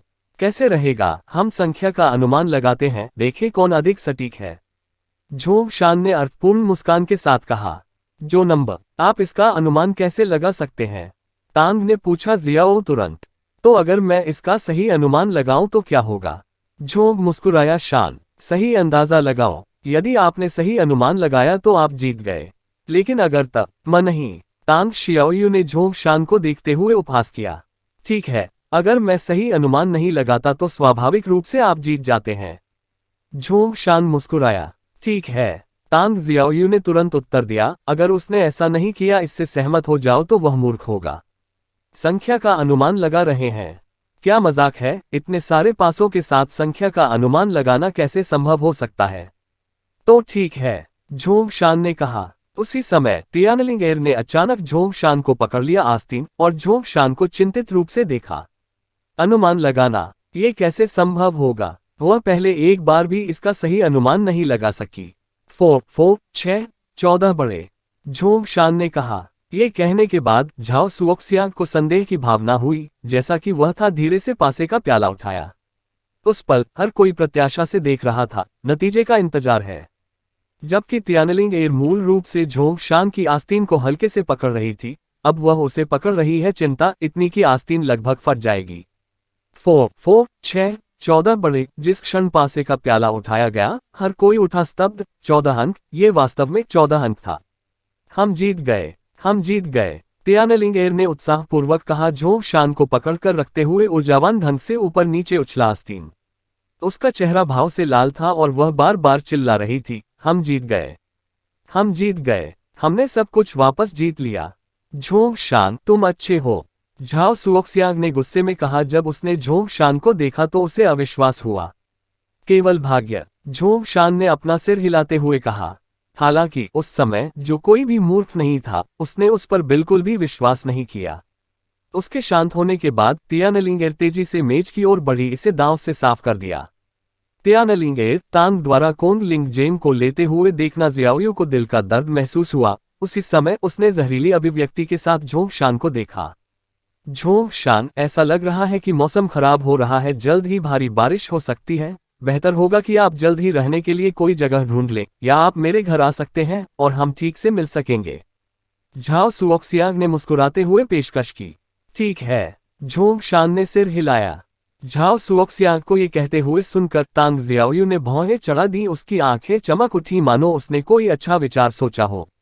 जिन पासों ने हमें जीतने में मदद की, वे सभी भाग्यशाली हैं। पासा, इसे अपने साथ ले जाओ। हो सकता है कि भविष्य में अगर हम अन्य जुआरियों से मिले तो हम इसके भाग्य पर भरोसा कर सकें। जब झोंग शान उन्हें बाहर ले गया तो वह हंसा। हाँ, तियानलिंगेर ने तुरंत 3 पासे पकड़ लिए और झोंग शान और झाओ सुओक्सियांग का अनुसरण करते हुए वह दूर चली गई। झोंग शान, यह अविश्वसनीय था। आपने इसका अनुमान कैसे लगाया? सामने चलते हुए झाओ सुओक्सियांग से पूछा। ये जियांगू से व्यापार की चाल है, इसे कहो और यह नहीं कहेगा अब और काम करो। हाहा। झोंग शान हंसे, जिन्होंने न तो इसका उत्तर दिया और न ही इसका खंडन किया। तियानलिंगेर भी भाग्यशाली पासा पकड़कर उनके पीछे चला गया। भौहें चढ़ गईं, क्योंकि तियानलिंगेर को अचानक पता चला कि पासे 8 कोने सभी अलग अलग थे, जैसे कि वे सभी फट गए हों। कुछ हद तक क्या सभी पासे ऐसे ही थे? निस्संदेह तियानलिंगेर को इसका एहसास नहीं हुआ। जब झोंग शान पासे का निरीक्षण कर रहा था, उसने अपनी चालें खुद बनाई। पासा कप का उपयोग करके इसका परीक्षण किया ताकि वह पासों के किनारों से टकराने की अलग अलग आवाजें सुन सके। झोंग शान 80 वर्ष से अधिक उम्र के व्यक्ति थे। उसने पहले से ही उम्र के साथ मिलने वाली बुद्धिमत्ता प्राप्त कर ली थी। इस तरह की जुआ तकनीकें उसने अपने हाथ के पिछले हिस्से की तरह से धकर लिया था और जानता था ये सब अपनी स्थिति को इंगित करने के लिए ध्वनियों का उपयोग कर रहा था। प्रत्येक कोना अलग है और एक अलग ध्वनि बनाता है। जब यह अंततः गिरता है तो ध्यान से सुनने पर कोई भी संख्या को समझ सकता है। आखिरकार झोंग शान स्वयं एक जुआ घर का मालिक था। गोल्डन ब्रिक हाउस की तुलना में उसका स्थान बिल्कुल अलग स्तर पर था। दोनों के बीच कोई तुलना नहीं थी। अध्याय 28 झोंग डी से दोबारा मुलाकात। आपने बताया कि आपने एक राक्षसी भेड़िया पकड़ा है। झोंग शान और झाओ सुओक्सियांग रास्ते में बातें कर रहे थे और विषय अचानक उस ओर मुड़ गया जिसका झाओ ने पहल उल्लेख किया था। हाँ, यह एक भेड़िए का बच्चा है, लेकिन इसके बाल बेहद शुद्ध हैं। ये सम हो जाएगा। रात में इसके पूरे शरीर पर हल्की चांदी की रोशनी फैलती है। झाओ सुओक्सियांग सीधे आगे थे। ओह! झोंग शान ने भौहें चढ़ा दी। एक चमकता हुआ राक्षसी भेड़िया। तियानलिंग एर तुरंत चल दिया, जिज्ञासा से भर गया। हाँ, ये राक्षसी भेड़िया अवश्य ही एक असामान्य नस्ल का होगा। उच्च स्तरीय राक्षसी भेड़िया नस्ल के हैं।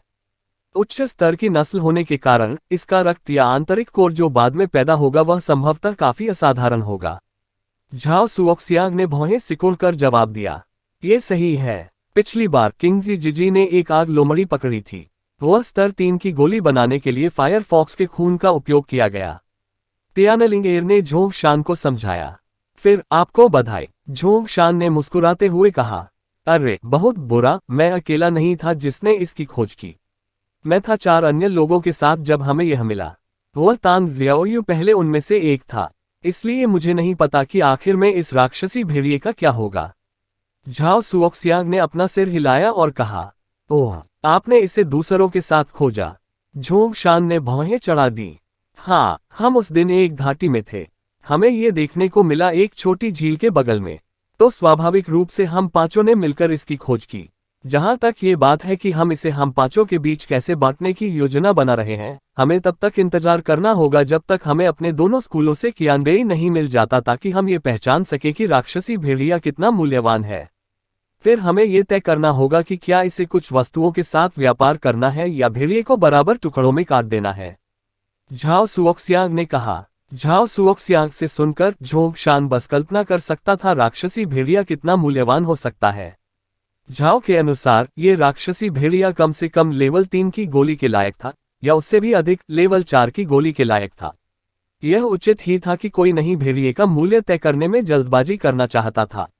राक्षसी भेड़िया कहाँ है? झोंग शान ने पूछा। इसे तांग परिवार के स्वामित्व वाले एक अलग परिसर में रखा गया है। यहाँ मैं भी वहीं रह रहा हूँ, झाओ सुओक्सियांग ने कहा।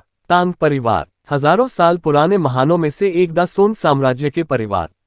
तो ये तांग शियाओयू के क्षेत्र में है। झोंग शान ने भौहें चढ़ा दी। ये सही है। टैंग परिवार सबसे प्रभावशाली परिवार है यहाँ। हमारा झाओ परिवार हालांकि 1000 साल पुराना महान परिवार नहीं है, यहाँ की नश्वर दुनिया में भी इसकी मजबूत उपस्थिति है। वह स्थान तांग परिवार द्वारा प्रदान किया गया है, लेकिन हमारे झाओ परिवार और तांग परिवार दोनों ने इसकी सुरक्षा के लिए लोगों को भेजा है।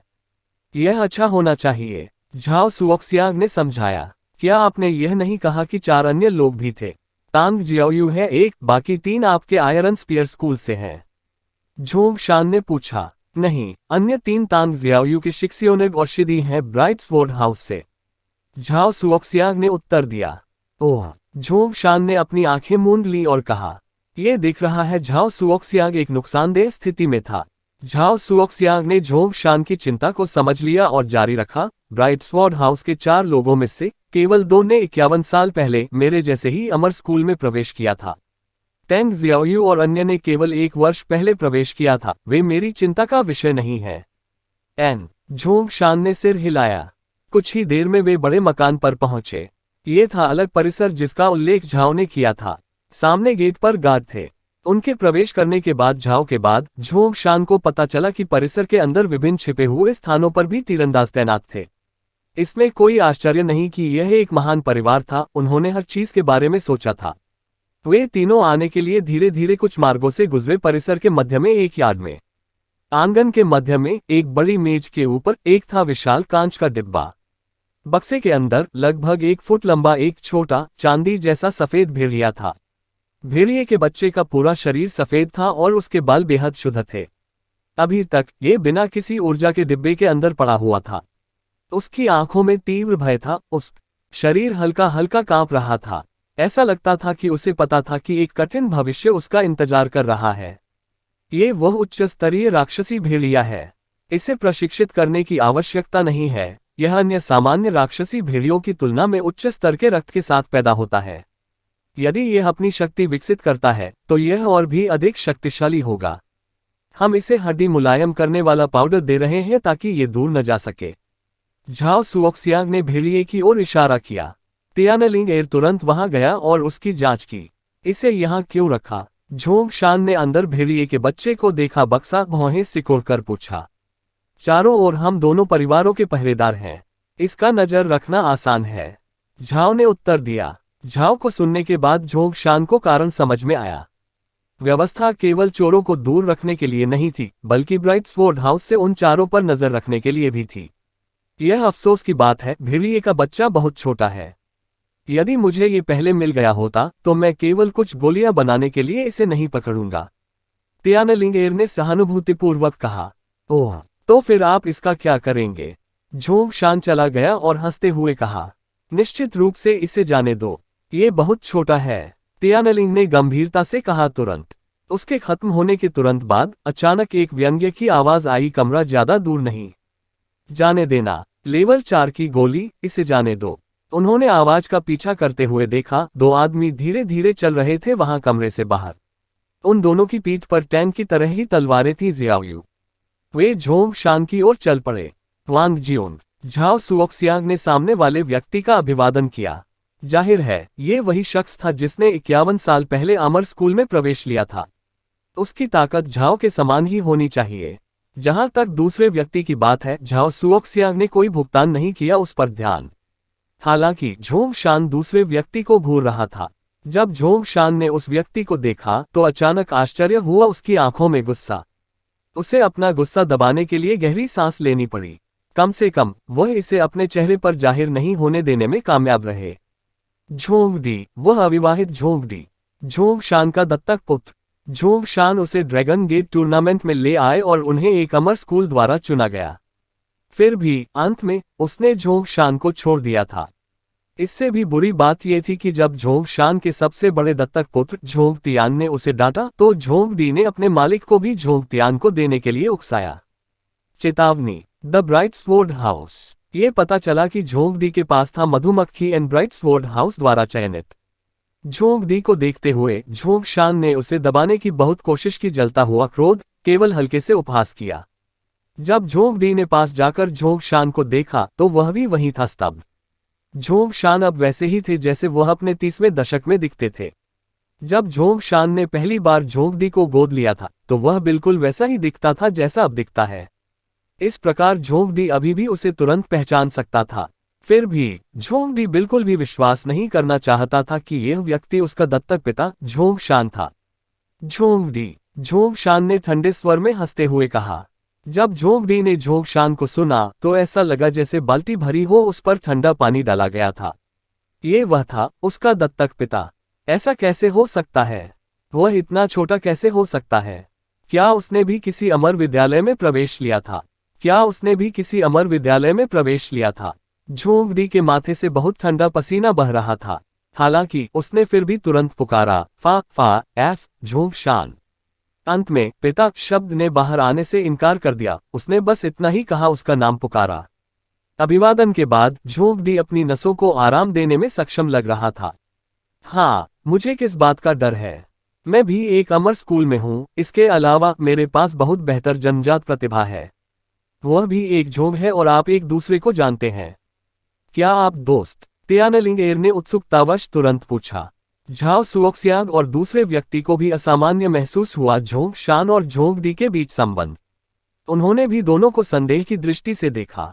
हम एक दूसरे को जानते हैं, लेकिन दोस्त के तौर पर नहीं, झोंग शान ने कहा। तियानलिंग ओह, तियानलिंग ने बिना कुछ पूछे तुरंत सिर हिलाया। अधिक वे मित्र नहीं थे तो फिर शत्रु थे। तियानलिंग आमतौर पर एक सरल दिमाग वाली व्यक्ति थी, लेकिन उसे भी एहसास हुआ कि यह पूछने का समय नहीं था। वांग जियोन, क्या आप बाहर जा रहे हैं? झाओ सुओक्सियांग ने पूछा। ये सही है, आदमी ने सिर हिलाया। लेकिन इतने बादल छाए हुए हैं, ऐसा लगता है कि जल्द ही बारिश होने वाली है। झाओ सुओक्सियांग ने भौहें चढ़ाकर कहा। Boom tilde tilde tilde tilde, मानो झाओ सुओक्सियांग के शब्दों के जवाब में उन्होंने सुना आकाश में गड़गड़ाहट हुई और तुरंत बारिश होने लगी। वे सभी पास की छत के नीचे चले गए। उस आदमी ने कहा, आपकी चिंता के लिए झाओ जी उनको धन्यवाद। हमें ध्यान रखने योग्य महत्वपूर्ण बातें हैं। यह इतना अच्छा होना चाहिए कि हमारा सबसे पुराना शिक्षियोनग यहाँ आ सके। झोंक दी, चलो चलें। समाप्त होने के बाद उन्होंने तेजी से झोंक दी का नेतृत्व किया वहां से बाहर। उन्हें जाते हुए देखकर झोंक शान ने भौहें चढ़ा ली और गहरी चोट खाए झोंक दी के प्रति अपनी नाराजगी को अस्थायी रूप से दूर करने के लिए सांस ली। ये लड़का तीसरी पीढ़ी का दूसरा शिक्षियोनग है, ब्राइट स्वॉर्ड हाउस वांग गुई। चलो चले, उसका बुरा मत मानना। मैं तुम्हें रहने के लिए जगह ढूंढने के लिए ले चलूंगा, झाओ सुओक्सियांग ने कहा। एन झोंग शान ने उस दिशा की ओर मुंह करके सिर हिलाया जहां वे दोनों थे। लोग बस गायब हो गए। झाओ सुओक्सियांग उन्हें एक छोटे से परिसर में ले गया। झोंग शान अभी यहीं रहेंगे। दोपहर का समय था और उनके पास करने के लिए और कुछ नहीं था, इसलिए झोंग शान ने झाओ सुओक्सियांग के साथ गो खेला और बातचीत की। तियानलिंग एरिया तो गो गेम देखता था या मनोरंजन के लिए पासा घुमाता था। मैन शाम को रात के खाने के बाद झाओ सुओक्सियांग चले गए। झाओ सुओक्सियांग उस परिसर में रुके जहां उन्होंने रखा था भेड़िया बच्चा। सफेद भेड़िए का बच्चा आंगन के अंदर कांप रहा था। तब से जिस दिन वह पकड़ा गया, सफेद भेड़िया बच्चा डर में रहता था। हर दिन इंसान इसे कुछ बार चावल का दलिया खिलाते थे। इसे जीवित रखने के लिए इसमें कुछ सफेद पाउडर डाले ताकि यह हिल न सके। क्या वे वही बुरे लोग हैं जिनके बारे में दादाजी बात करते थे? बुरे लोग, बुरे लोग। सफेद भेड़िए का बच्चा कांच के बक्से के अंदर दुबक गया और अंधेरे में बारिश को लगातार शीशे के आवरण से टकराते देखा। उसकी आंखें भय से भर गईं और उसका शरीर कांपता रहा। क्या मेरी मृत्यु होने वाली है? दादाजी, आप कहाँ हैं? दादाजी, मैं फिर कभी नहीं भागूंगा। जियानक्सियान को बचाने के लिए आओ। जियानजियान मरने वाला है। अध्याय 29। भड़काओ मत। भारी बारिश में वांग गुई और झोंक दी साथ साथ चल रहे थे, एक छतरी के नीचे सड़क। दूसरा शिजियोन, क्या तांग शियाओयू को कुछ हुआ है? झोंक दी ने भौहें चढ़ाते हुए पूछा। मुझे नहीं पता, झाओ सुओक्सियांग पहले ही लौट आया है, लेकिन वह नहीं है। मुझे नहीं पता कि उसने अभी तक तैयारी पूरी कर ली है या नहीं, लेकिन दा शिक्सियोनेक चिंतित है, इसलिए उसने हमें उसकी जांच करने के लिए कहा, वांग गुई ने गंभीरता से उत्तर दिया। जैसे ही वे दोनों चले, कुछ ही दूरी पर तांग जियाओयू थी। अपने बाएं हाथ में एक लकड़ी का बक्सा और दाहिने हाथ में एक छाता लेकर वह दुकान से बाहर आया, ठीक समय पर वांग गुई और झोंक दी को देखने के लिए। दूसरा शिक्सियोनेक। अचानक तांग जियाओयू को बुलाया गया। वांग गुई एक सेकंड के लिए आश्चर्यचकित होकर वहां खड़ा रहा। किसी से भागना। चलो कहीं शांत जगह खोजें, वांग गुई ने कहा। हाँ, तांग शियाओयू ने सिर हिलाया। और इसलिए तांग शियाओयू का अनुसरण करते हुए वे जल्द ही वहां पहुंच गए। तांग परिवार का घर। अंदर वांग गुई ने पूछा, क्या कुछ हुआ? दूसरा शिजियोन, मैं क्षमा चाहता हूं, मैं अपने कार्य में विफल रहा हूं। खटास जियाओयू ने शर्म से कहा। और कोन लिंग रत्न? वांग गुई से पूछा। कोन लिंग जेम को झाओ सुओक्सियांग में वितरित नहीं किया गया था, कब्जा इसके बदले उसके दोस्त ने ले लिया। तांग शियाओयू ने आह भरी। ओह! वांग गुई हैरान था। मूल रूप से हमारी योजना के अनुसार मुझे एक उपयुक्त मिला झाओ सुओक्सियांग के लिए इसे जीतने का अवसर, या तो इसे जीतकर मुझसे या उसे कहीं खोया हुआ पाया। इस तरह से जब हमने राक्षसी भेड़िए को छीन लिया तो झाओ सुओक्सियांग ने बहुत दृढ़ता से प्रतिक्रिया नहीं दी, भले ही वह जानता था कि यह हम थे। पर्याप्त सबूत के भी ना, वह खुले तौर पर हमारा सामना नहीं करेगा, इसलिए इसके बावजूद सबूत नहीं होने पर कम से कम उसके पास कोन लिंग रत्न होता। हालांकि पहले सट्टेबाजी घर में तांग जियाओयू ने जल्दी से बताया कि क्या हुआ था। झोंग शान, वांग गुई ने अपनी आंखें सिकोड़ते हुए पूछा। बगल में झोंग दी ने तांग जियाओयू को देखते हुए भौहें चढ़ा ली और फिर सिर हिलाते हुए आह भरी। झोंग दी, ऐसा लगता है जैसे आप इस झोंक से परिचित हैं शान। झोंग दी की ओर मुड़ते हुए वांग गुई ने अचानक पूछा। शिक्सियोनेक, क्या उसने शुरू में पासे की जांच की थी? झोंग तियान तांग शियाओयू ने पूछा। हाँ, उसने किया। गोल्डन ब्रिक हाउस मेरे परिवार का है। स्थापना प्रतिस्थापन पासा निश्चित रूप से थे बेदागदी के साथ, तांग जियाओयू ने कहा। छेड़छाड़ नहीं। एक बार कोई भी पासा झोंग शान के पास था, हाथ वे अब अछूते नहीं रहते। झोंग दी ने आह भरी। जब झोंग शान की बात आती है तो झोंग दी कुछ नहीं कर सकता। सांस झोंग शान का ज्ञान अत्यंत व्यापक है, इतना ज्ञान कि वह हर दत्तक पुत्र को सिखाते हैं।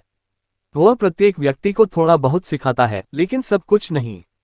ऐसा ही होता है कि एक बार उसे झोंग शान द्वारा पासे का चेहरा निर्धारित करने के लिए ध्वनियों को सुनने की तरकीब सिखाई गई थी, और वह इसे सिखाने वाला एकमात्र व्यक्ति था। क्या? टेंग शियाओयू ने चिल्लाकर कहा। ध्वनि स्थिति पासे के प्रत्येक कोने थे के साथ छेड़छाड़ की गई, झोंग डी ने कहा। पाखंड, उसने चीट किया। तांग जियाओयू क्रोधित हो गया। आपने पहले धोखा दिया, लेकिन नहीं। वांग गुई ने खंडन किया ठंड से। दूसरा शिक्सियोनेग। तांग जियाओयू ने भौहें सिकोड़ ली और बने रहने की कोशिश की। उसका क्रोध कम करो।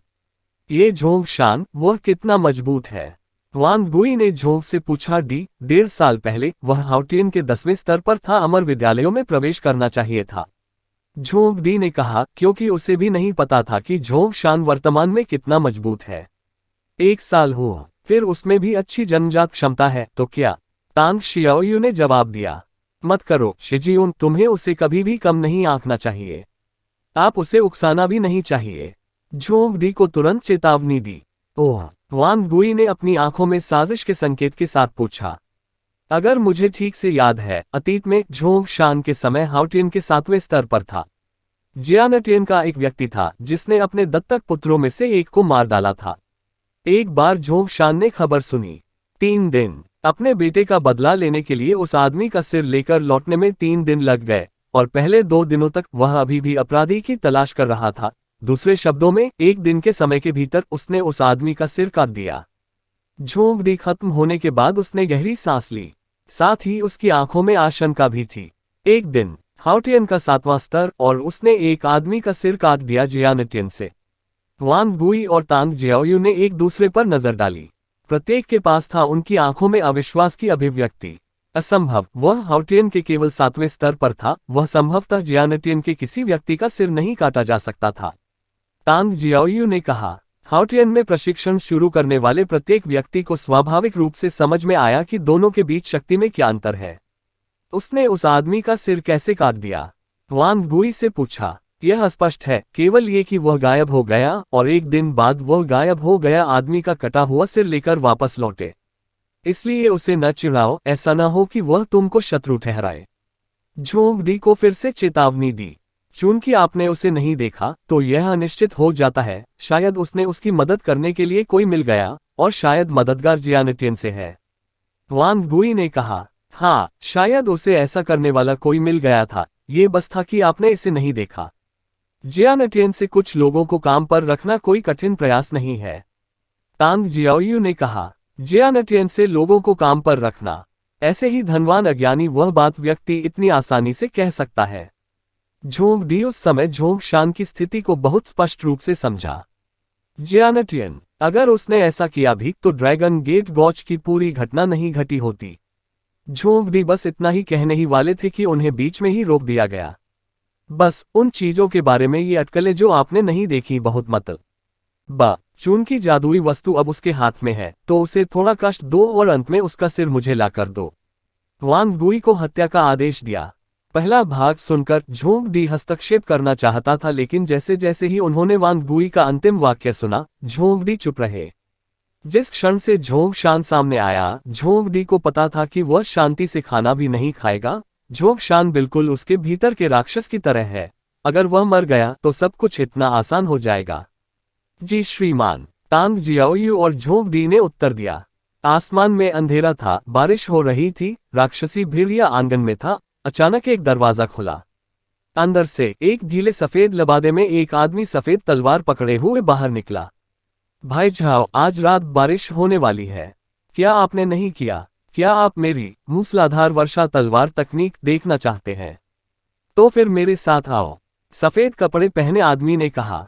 सफेद कपड़े पहने वह व्यक्ति सहजता से छत की ओर छलांग लगा गया। दूर कहीं बारिश उसके चारों ओर घूम रही थी, जैसे कि वे उसके करीब नहीं पहुंच सकते। जैसे ही सफेद कपड़े वाला व्यक्ति चला गया, झाओ सुओक्सियांग उसके पीछे हो लिया। वह अपना लंबा भाला लहराते हुए खुले दरवाजे से बाहर निकला। उसकी आंखों में तीव्र लड़ाई के इरादे की चमक थी। वह भी छलांग लगाकर छत पर उतरा और पकड़ने के लिए दौड़ा। चुपचाप छाया में छिपते हुए, हर एक गार्ड के पास एक प्रशंसा और सम्मान की दृष्टि। झोंग शान छोटे से आंगन में था। झोंग शान और तियानलिंग एर 2 बेडरूम में रह रहे थे। घर तियानलिंग एर अंदर के बेडरूम में रह रहा था, जबकि झोंग शान बाहर के बेडरूम में सो रहा था। झोंग शान, क्या तुमने ये सुना? तियानलिंग एर से पूछा उसके कमरे के अंदर। हाँ, झोंग शान ने सिर हिलाया। भले ही भारी बारिश हो रही थी, झोंग शान अभी भी था जियानटियन के तीसरे स्तर पर व्यक्ति। एक अन्य व्यक्ति ने झाओ सुओक्सियन को चुनौती दी। झोंग शान इसे दिन की तरह स्पष्ट सुन सकता था। आइए एक नजर डालते हैं, तियानलिंग एर ने कहा। नहीं, मत जाओ, झोंग शान ने भौहें चढ़ा दी। क्यों नहीं? तियानलिंग एर ने तुरंत पूछा। यह अजीब बात है। झोंग शान की भौहें और गहरी हो गईं। भले ही वह पता नहीं क्या हुआ है, झोंग शान को अभी भी कुछ गलत महसूस हो रहा है। क्या अजीब है? तियानलिंग एर ने पूछा। सो जाओ, हम सुबह निकलेंगे, झोंग शान ने कहा प्रश्न का उत्तर दिए बिना। ठीक है, फिर मुझे मत बताना, तियानलिंग एर ने नाराज होकर चिल्लाया। ठीक है, सो जाओ, झोंग शान ने कहा। हालांकि उसने तियानलिंग एर को सोने दिया, फिर भी उसकी हालत खराब थी। स्थिति के बारे में महसूस करना। बाहर देखने पर झोंग शान को नींद नहीं आ रही थी और आसपास भी आधी रात को बारिश रुकी। बारिश रुक गई। उसे यकीन नहीं था कि झाओ सुओक्सियांग अभी भी है या नहीं लोगों के साथ प्रतिस्पर्धा करना। सुबह 2 या 3 बजे तक झोंग शान ने कुछ सुना बाहर से, फिर आवाज। भाई झाओ, आपकी भाला तकनीक यार, ये वास्तव में प्रभावशाली है। आपके प्रति मेरा सम्मान है, पहले से चुनौती देने वाले लियू मिंग ने कहा। भाई लियू, आपकी तलवार का कौशल भी प्रभावशाली है। मैं भी हूँ, बहुत कुछ सीखा, झाओ सुओक्सियांग ने कहा। हालांकि उसके बाद कोई आवाज नहीं आई। जाहिर है वे प्रत्येक आराम करने के लिए वापस चला गया। झोंग शान ने भी आराम किया और आराम किया। भोर में झोंग शान उठा और तियानलिंग एर को जगाया। तुरंत जाने के लिए तैयार हो जाओ, क्योंकि झोंग शान को लगा कि जल्द ही कुछ बुरा होने वाला है। यह इतनी जल्दी है, आप क्या चाहते हैं? तियानलिंग एर ने नाराज होकर कहा और आधा जागा हुआ।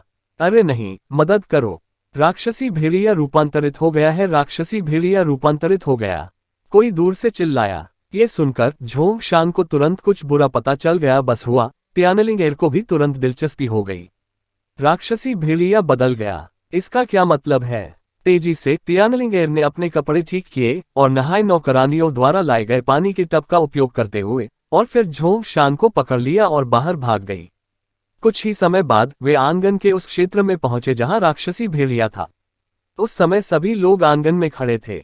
झाओ सुओक्सियांग, झोंग दी वांगगुई, तांग शियाओयू, सफेद कपड़े पहने एक व्यक्ति और ऐसा व्यक्ति जो अत्यधिक सम्मानित नौकर की तरह लग रहा था। खाली कांच के पिंजरे को घूरते हुए देखा। बाहर एक सफेद लोमड़ी थी। इसका राक्षसी भेड़िया लोमड़ी में बदल गया। सफेद भेड़िया सफेद लोमड़ी में बदल गया।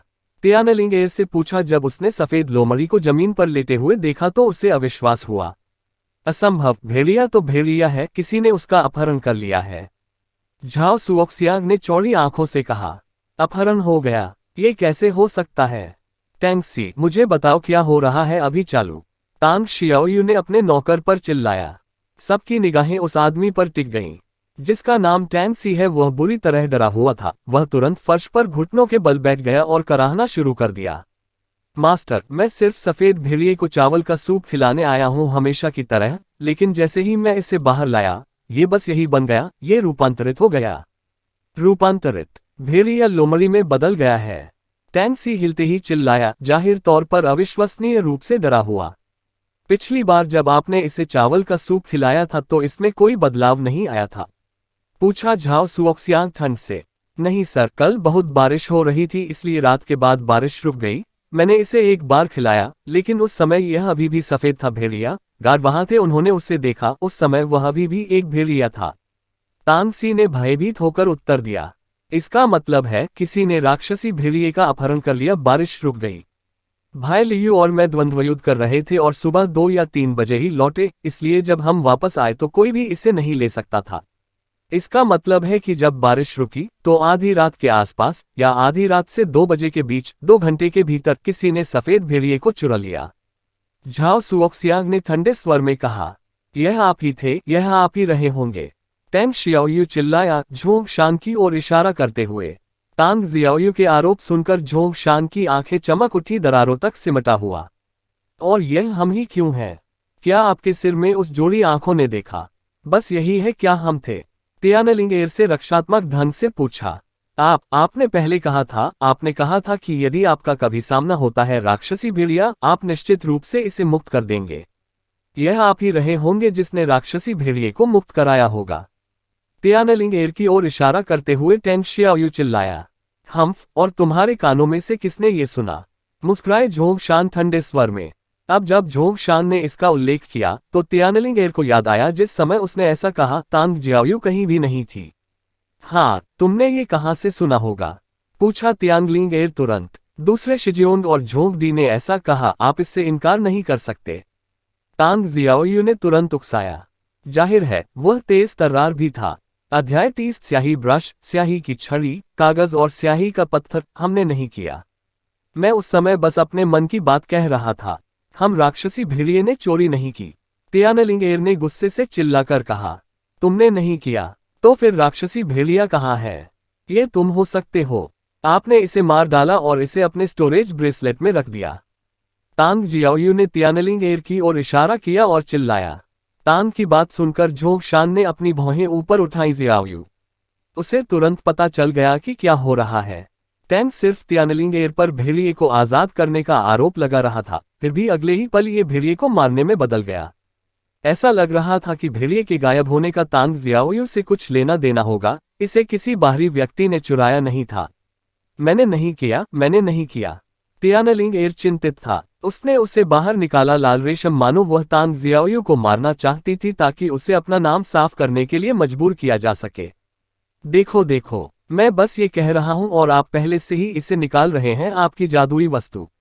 यदि आप नहीं तो यह और कौन हो सकता है? तांग शियाओयू तुरंत चिल्लाया।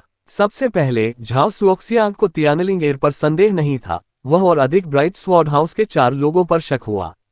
आखिरकार झोंग शान के साथ बातचीत के दौरान उन्हें लगा कि झोंग शान चोर नहीं हो सकता। लेकिन जब तियानलिंग ने अपना लाल रेशम निकाला तो उसे और अधिक यकीन नहीं हुआ। यदि यह वह नहीं थी तो वह इतनी चिंतित क्यों थी? इसे बाहर ले जाओ, हमें भेड़िए का शरीर वापस दे दो, और मेरा कोंग लिंग रत्न। आप दोनों ने भी चालें खेली और पासों को गड़बड़ कर दिया। तांग जियाओयू ने गुस्से में तियानलिंग और झोंग शान की ओर इशारा किया। मैंने नहीं किया, हमने इसे चुराया नहीं। झोंग शान, उन्हें बताओ। तियानलिंग, उसने तुरंत झोंग शान को बुलाया। हालांकि उसका लाल रेशम बाहर था, लेकिन वह सिर्फ बहस के कारण लड़ने नहीं जा रही थी। मुझे पता है इसे किसने चुराया है, झोंग शान अचानक बोला। हर कोई चौंक गया और झोंग शान की ओर देखने लगा। झाओ सुओक्सियांग आश्चर्यचकित था और तियानलिंग को इस पर विश्वास नहीं हो रहा था। झोंग डी को छोड़कर ब्राइट स्वॉर्ड हाउस के 4 लोग झोंग शान पर विश्वास नहीं किया। केवल झोंग डी ने निगल लिया, उसकी आंखों में डर था। यदि झोंग शान ने कहा कि वह जानता है तो वह निश्चित रूप से जानता था। यह था झोंग शान की बातों पर भरोसा करना झोंग डी की आदत नहीं, ये सिर्फ आदत के कारण नहीं था। ऐसा इसलिए था क्योंकि झोंग शान को निश्चित रूप से पता था। आपको पता है, आप कैसे जान सकते हैं यदि यह आप ही नहीं थे जिसके पास था इसे चुरा लिया? मुझे यकीन है कि आप दोनों ने इसे चुराया है। तांग शियाओयू, तुमने व्यंग्य किया। झोंग शान, क्या तुम सच में जानते हो? झाओ सुओक्सियांग ने पूछा। बिल्कुल, आप सभी को थोड़ी देर में पता चल जाएगा, झोंग शान शांत स्वर में कहा। जब उन्होंने झोंग शान को ऐसा देखा तो सभी ने भौहें चढ़ा दी। आत्मविश्वासी, एक स्याही ब्रश, स्याही की छड़ी, कागज और एक स्याही का पत्थर लाओ। मैं करूंगा आप सभी को बताएं कि भेड़िए को किसने चुराया, झोंग शान ने कहा। वे 4 वस्तुएं चोर को ढूंढ लेंगी। तांग जियाओयू ने उपहास किया। उन 4 वस्तुओं को एक लंबी मेज के साथ ले आओ। झाओ सुओक्सियांग ने अपने परिवार के एक नौकर को बताया। जी श्रीमान, उस व्यक्ति ने तुरंत सिर हिलाया। कुछ ही समय में झोंग शान के सामने एक लंबी डेस्क रखी थी और वे सभी 4 लेखन उपकरण डेस्क पर रखे हुए थे। तियानलिंग ने देखते ही अपनी पलकें झपकाईं। कैयांग स्कूल में उसके पिता के पास भी एक अध्ययन कक्ष था, केवल उसका उपयोग बहुत कम किया जाता था। वो ये भी जानती थी कि वे लेखन उपकरण किस लिए थे, लेकिन क्या वे चोर को ढूंढ पाए? तियानलिंग ने इस पर विश्वास नहीं किया, अन्य सभी लोगों ने नहीं किया। इस पर विश्वास करो, यदि ये 4 लेखन उपकरण चोर का पता लगा सकते हैं तो अवश्य ही यहाँ कुछ गड़बड़ है। जब उसने झोंग को देखा तो केवल झोंग डी के पेट में तितलियां उड़ गईं। शान सब कुछ सेट कर रहा है। चूंकि झोंक दी ने झोंक शान पर भरोसा किया था, यह एक आदत थी जो उसने पिछले कुछ दशकों में विकसित की थी। झोंक दी की नज़र में अमरता प्राप्त करने के अलावा ऐसा कुछ भी नहीं था जिसे झोंक शान पूरा नहीं कर सका। मुझे ये देखना है कि तुम इन सब चीजों से चोर को कैसे ढूंढोगे यहाँ, तांग शियाओयू ने व्यंग्य किया। हर कोई झोंक शान को देख रहा था, लेकिन वह कोई भुगतान नहीं कर रहा था। टैन के उपहास पर ध्यान दें। इसके बजाय उसने धीमी गति से स्याही की छड़ी को स्याही के पत्थर पर रगड़ना शुरू कर दिया। लेकिन पानी नहीं था। क्या आपको स्याही की छड़ी को रगड़ना नहीं पड़ा? स्याही पत्थर पर पानी से स्याही बनाने के लिए झोंक शान हर किसी के संदेह पर ध्यान नहीं दे रहा था। निगाहें वह बिना पानी के बस रगड़ता रहा। धीरे धीरे स्याही की छड़ी पाउडर में बदल गई, एक बहुत ही महीन पाउडर। झोंक शान भी थोड़ी देर तक पाउडर को दबाता रहा। आखिरकार उसने आधी छड़ी को बारीक पीसकर पाउडर में बदल दिया। बहुत सावधानी से उसने पाउडर को कागज के एक टुकड़े पर डाला और पाउडर को 2 भागों में बांट दिया। उन्होंने सभी ब्रशों में से मुलायम बालों वाला एक ब्रश चुना। फिर वह पाउडर का एक हिस्सा कांच के ढक्कन के पास ले आया। हर कोई झोंक शान को संदेह की नजर से देखता था। तांग शियाओयू मुस्कुराहट के साथ देखा। फिर झोंक शान ने कुछ पाउडर लेने के लिए ब्रश का उपयोग किया, कांच के आवरण पर हल्के से ब्रश किया। सब लोग आश्चर्य से देखते रहे। झोंक शान ब्रश कर रहा था, हल्के हल्के पूरे गिलास पर, मानो वह 1 सेंटीमीटर भी चूकना नहीं चाहता था। शुरुआत में हर कोई केवल उत्सुक था। फिर भी अचानक त्यानलिंग एर ने काली चीज का एक टुकड़ा देखा। कांच का आवरण क्रिस्टल के टुकड़े की तरह साफ और चिकना था। उस पर काली चीज का धब्बा क्या था? यह क्या है? एक वृत्त के बाद एक वृत्त। त्यानलिंग एर ने अंदर देखा। कांच के आवरण के ऊपर काले घेरे दिखाई देने पर आश्चर्य हुआ। वह उंगलियों के निशान हैं। झाओ सुओक्सियांग को तुरंत एहसास हुआ ये क्या था और उत्साह में कहा, उंगलियों के निशान। ये वास्तव में उंगलियों के निशान थे। की सतह पर कांच उंगलियों के निशान थे। झोंक शान ने कवर पर सभी पाउडर और सभी का उपयोग किया। कवर पर उंगलियों के निशान दिखाई देने लगे। आइए पता करें कि बारिश के बाद कांच के कवर को किसने छुआ था। आओ सब लोग अपनी उंगलियों से पाउडर को छुओ, फिर कागज पर दबाओ। झोंक शान ने ब्रश फेंक दिया और सभी से कहा, ऐसा कैसे हो सकता है? क्या हुआ है? वहां क्यों है उस पर उंगलियों के निशान? यह आप ही होंगे जिन्होंने अभी अभी इस पर चित्र बनाया था। तांग शियाओयू ने तुरंत आश्चर्य से कहा, खींचना। आप इसे खींचने का प्रयास करें। जब तक आपके हाथ नहीं है साफ करें। आपने जो कुछ भी छुआ है उस पर आपकी उंगलियों के निशान रह जाएंगे। बात बस इतनी है कि हम उन्हें अपनी नंगी आंखों से नहीं देख सकते। काला पाउडर उंगलियों के निशान को स्पष्ट कर देता है। कल रात की भारी बारिश ने पहले के सभी उंगलियों के निशान मिटा दिए होंगे। इसलिए बारिश के बाद जो कोई भी ग्लास कवर को छुएगा वह उस पर उंगलियों के निशान छोड़ देगा। तांग सी को छोड़कर जिसने भेड़िए को खाना खिलाया था, जिसने भी ढक्कन को छुआ वह चोर है।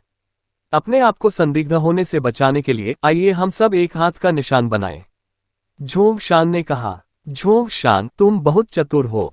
त्यानलिंग एर ने झोंक को पकड़ लिया शान की बाह और उत्साह से कहा।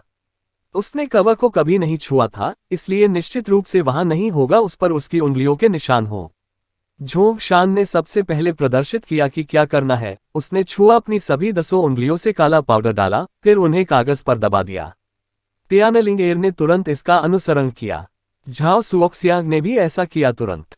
तांग जियाओयू ने स्पष्ट रूप से इस पर विश्वास नहीं किया, पूरी तरह से विश्वास नहीं किया। उसने सोचा कि झोंक शान उसे कबूल करने के लिए, डराने के लिए केवल चालें खेल रहा है। कल रात तांग जियाओयू ने खुद स्नान करने के बाद ऐसा किया। वह बहुत साफ सुथरा था, उसके हाथ भी बहुत साफ थे।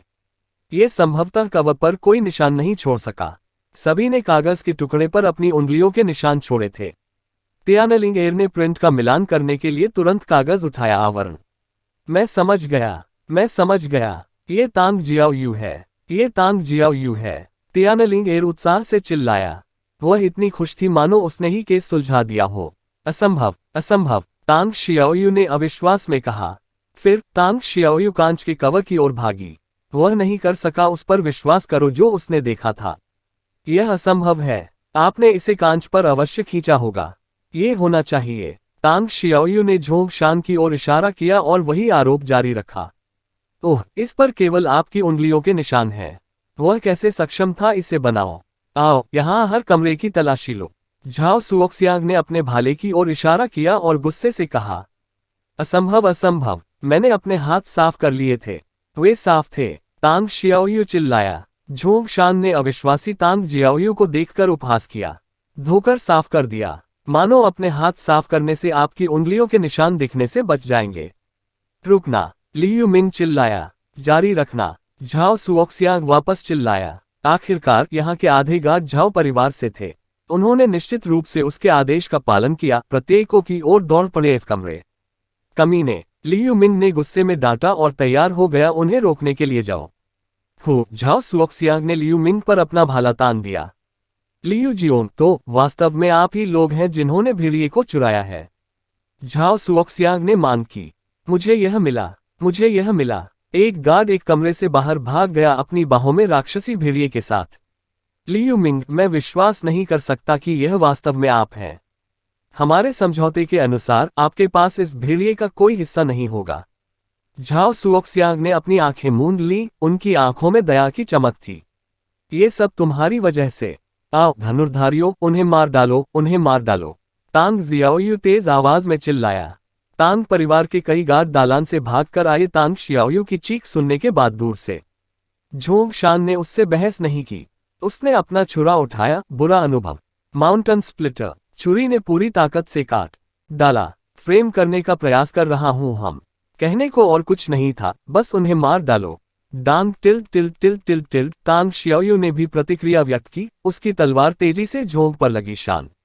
हालांकि झोंग शान अपनी छुरी के साथ पूरी ताकत से आ रहा था, तांग जियाओयू 2 मीटर तक पीछे की ओर उड़ गया। उसका एक पैर जमीन पर पड़ा और नीचे की टाइलें तुरंत चकनाचूर हो गईं।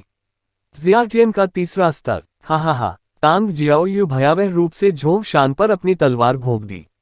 लियू मिंग और वांग गुई ने भी उसी समय अपनी तलवारें निकाल ली। समय तियानलिंग एर ने देखा कि झोंग शान ने लड़ाई शुरू कर दी थी और उसने भी वांग गुई पर लाल रेशम फेंका।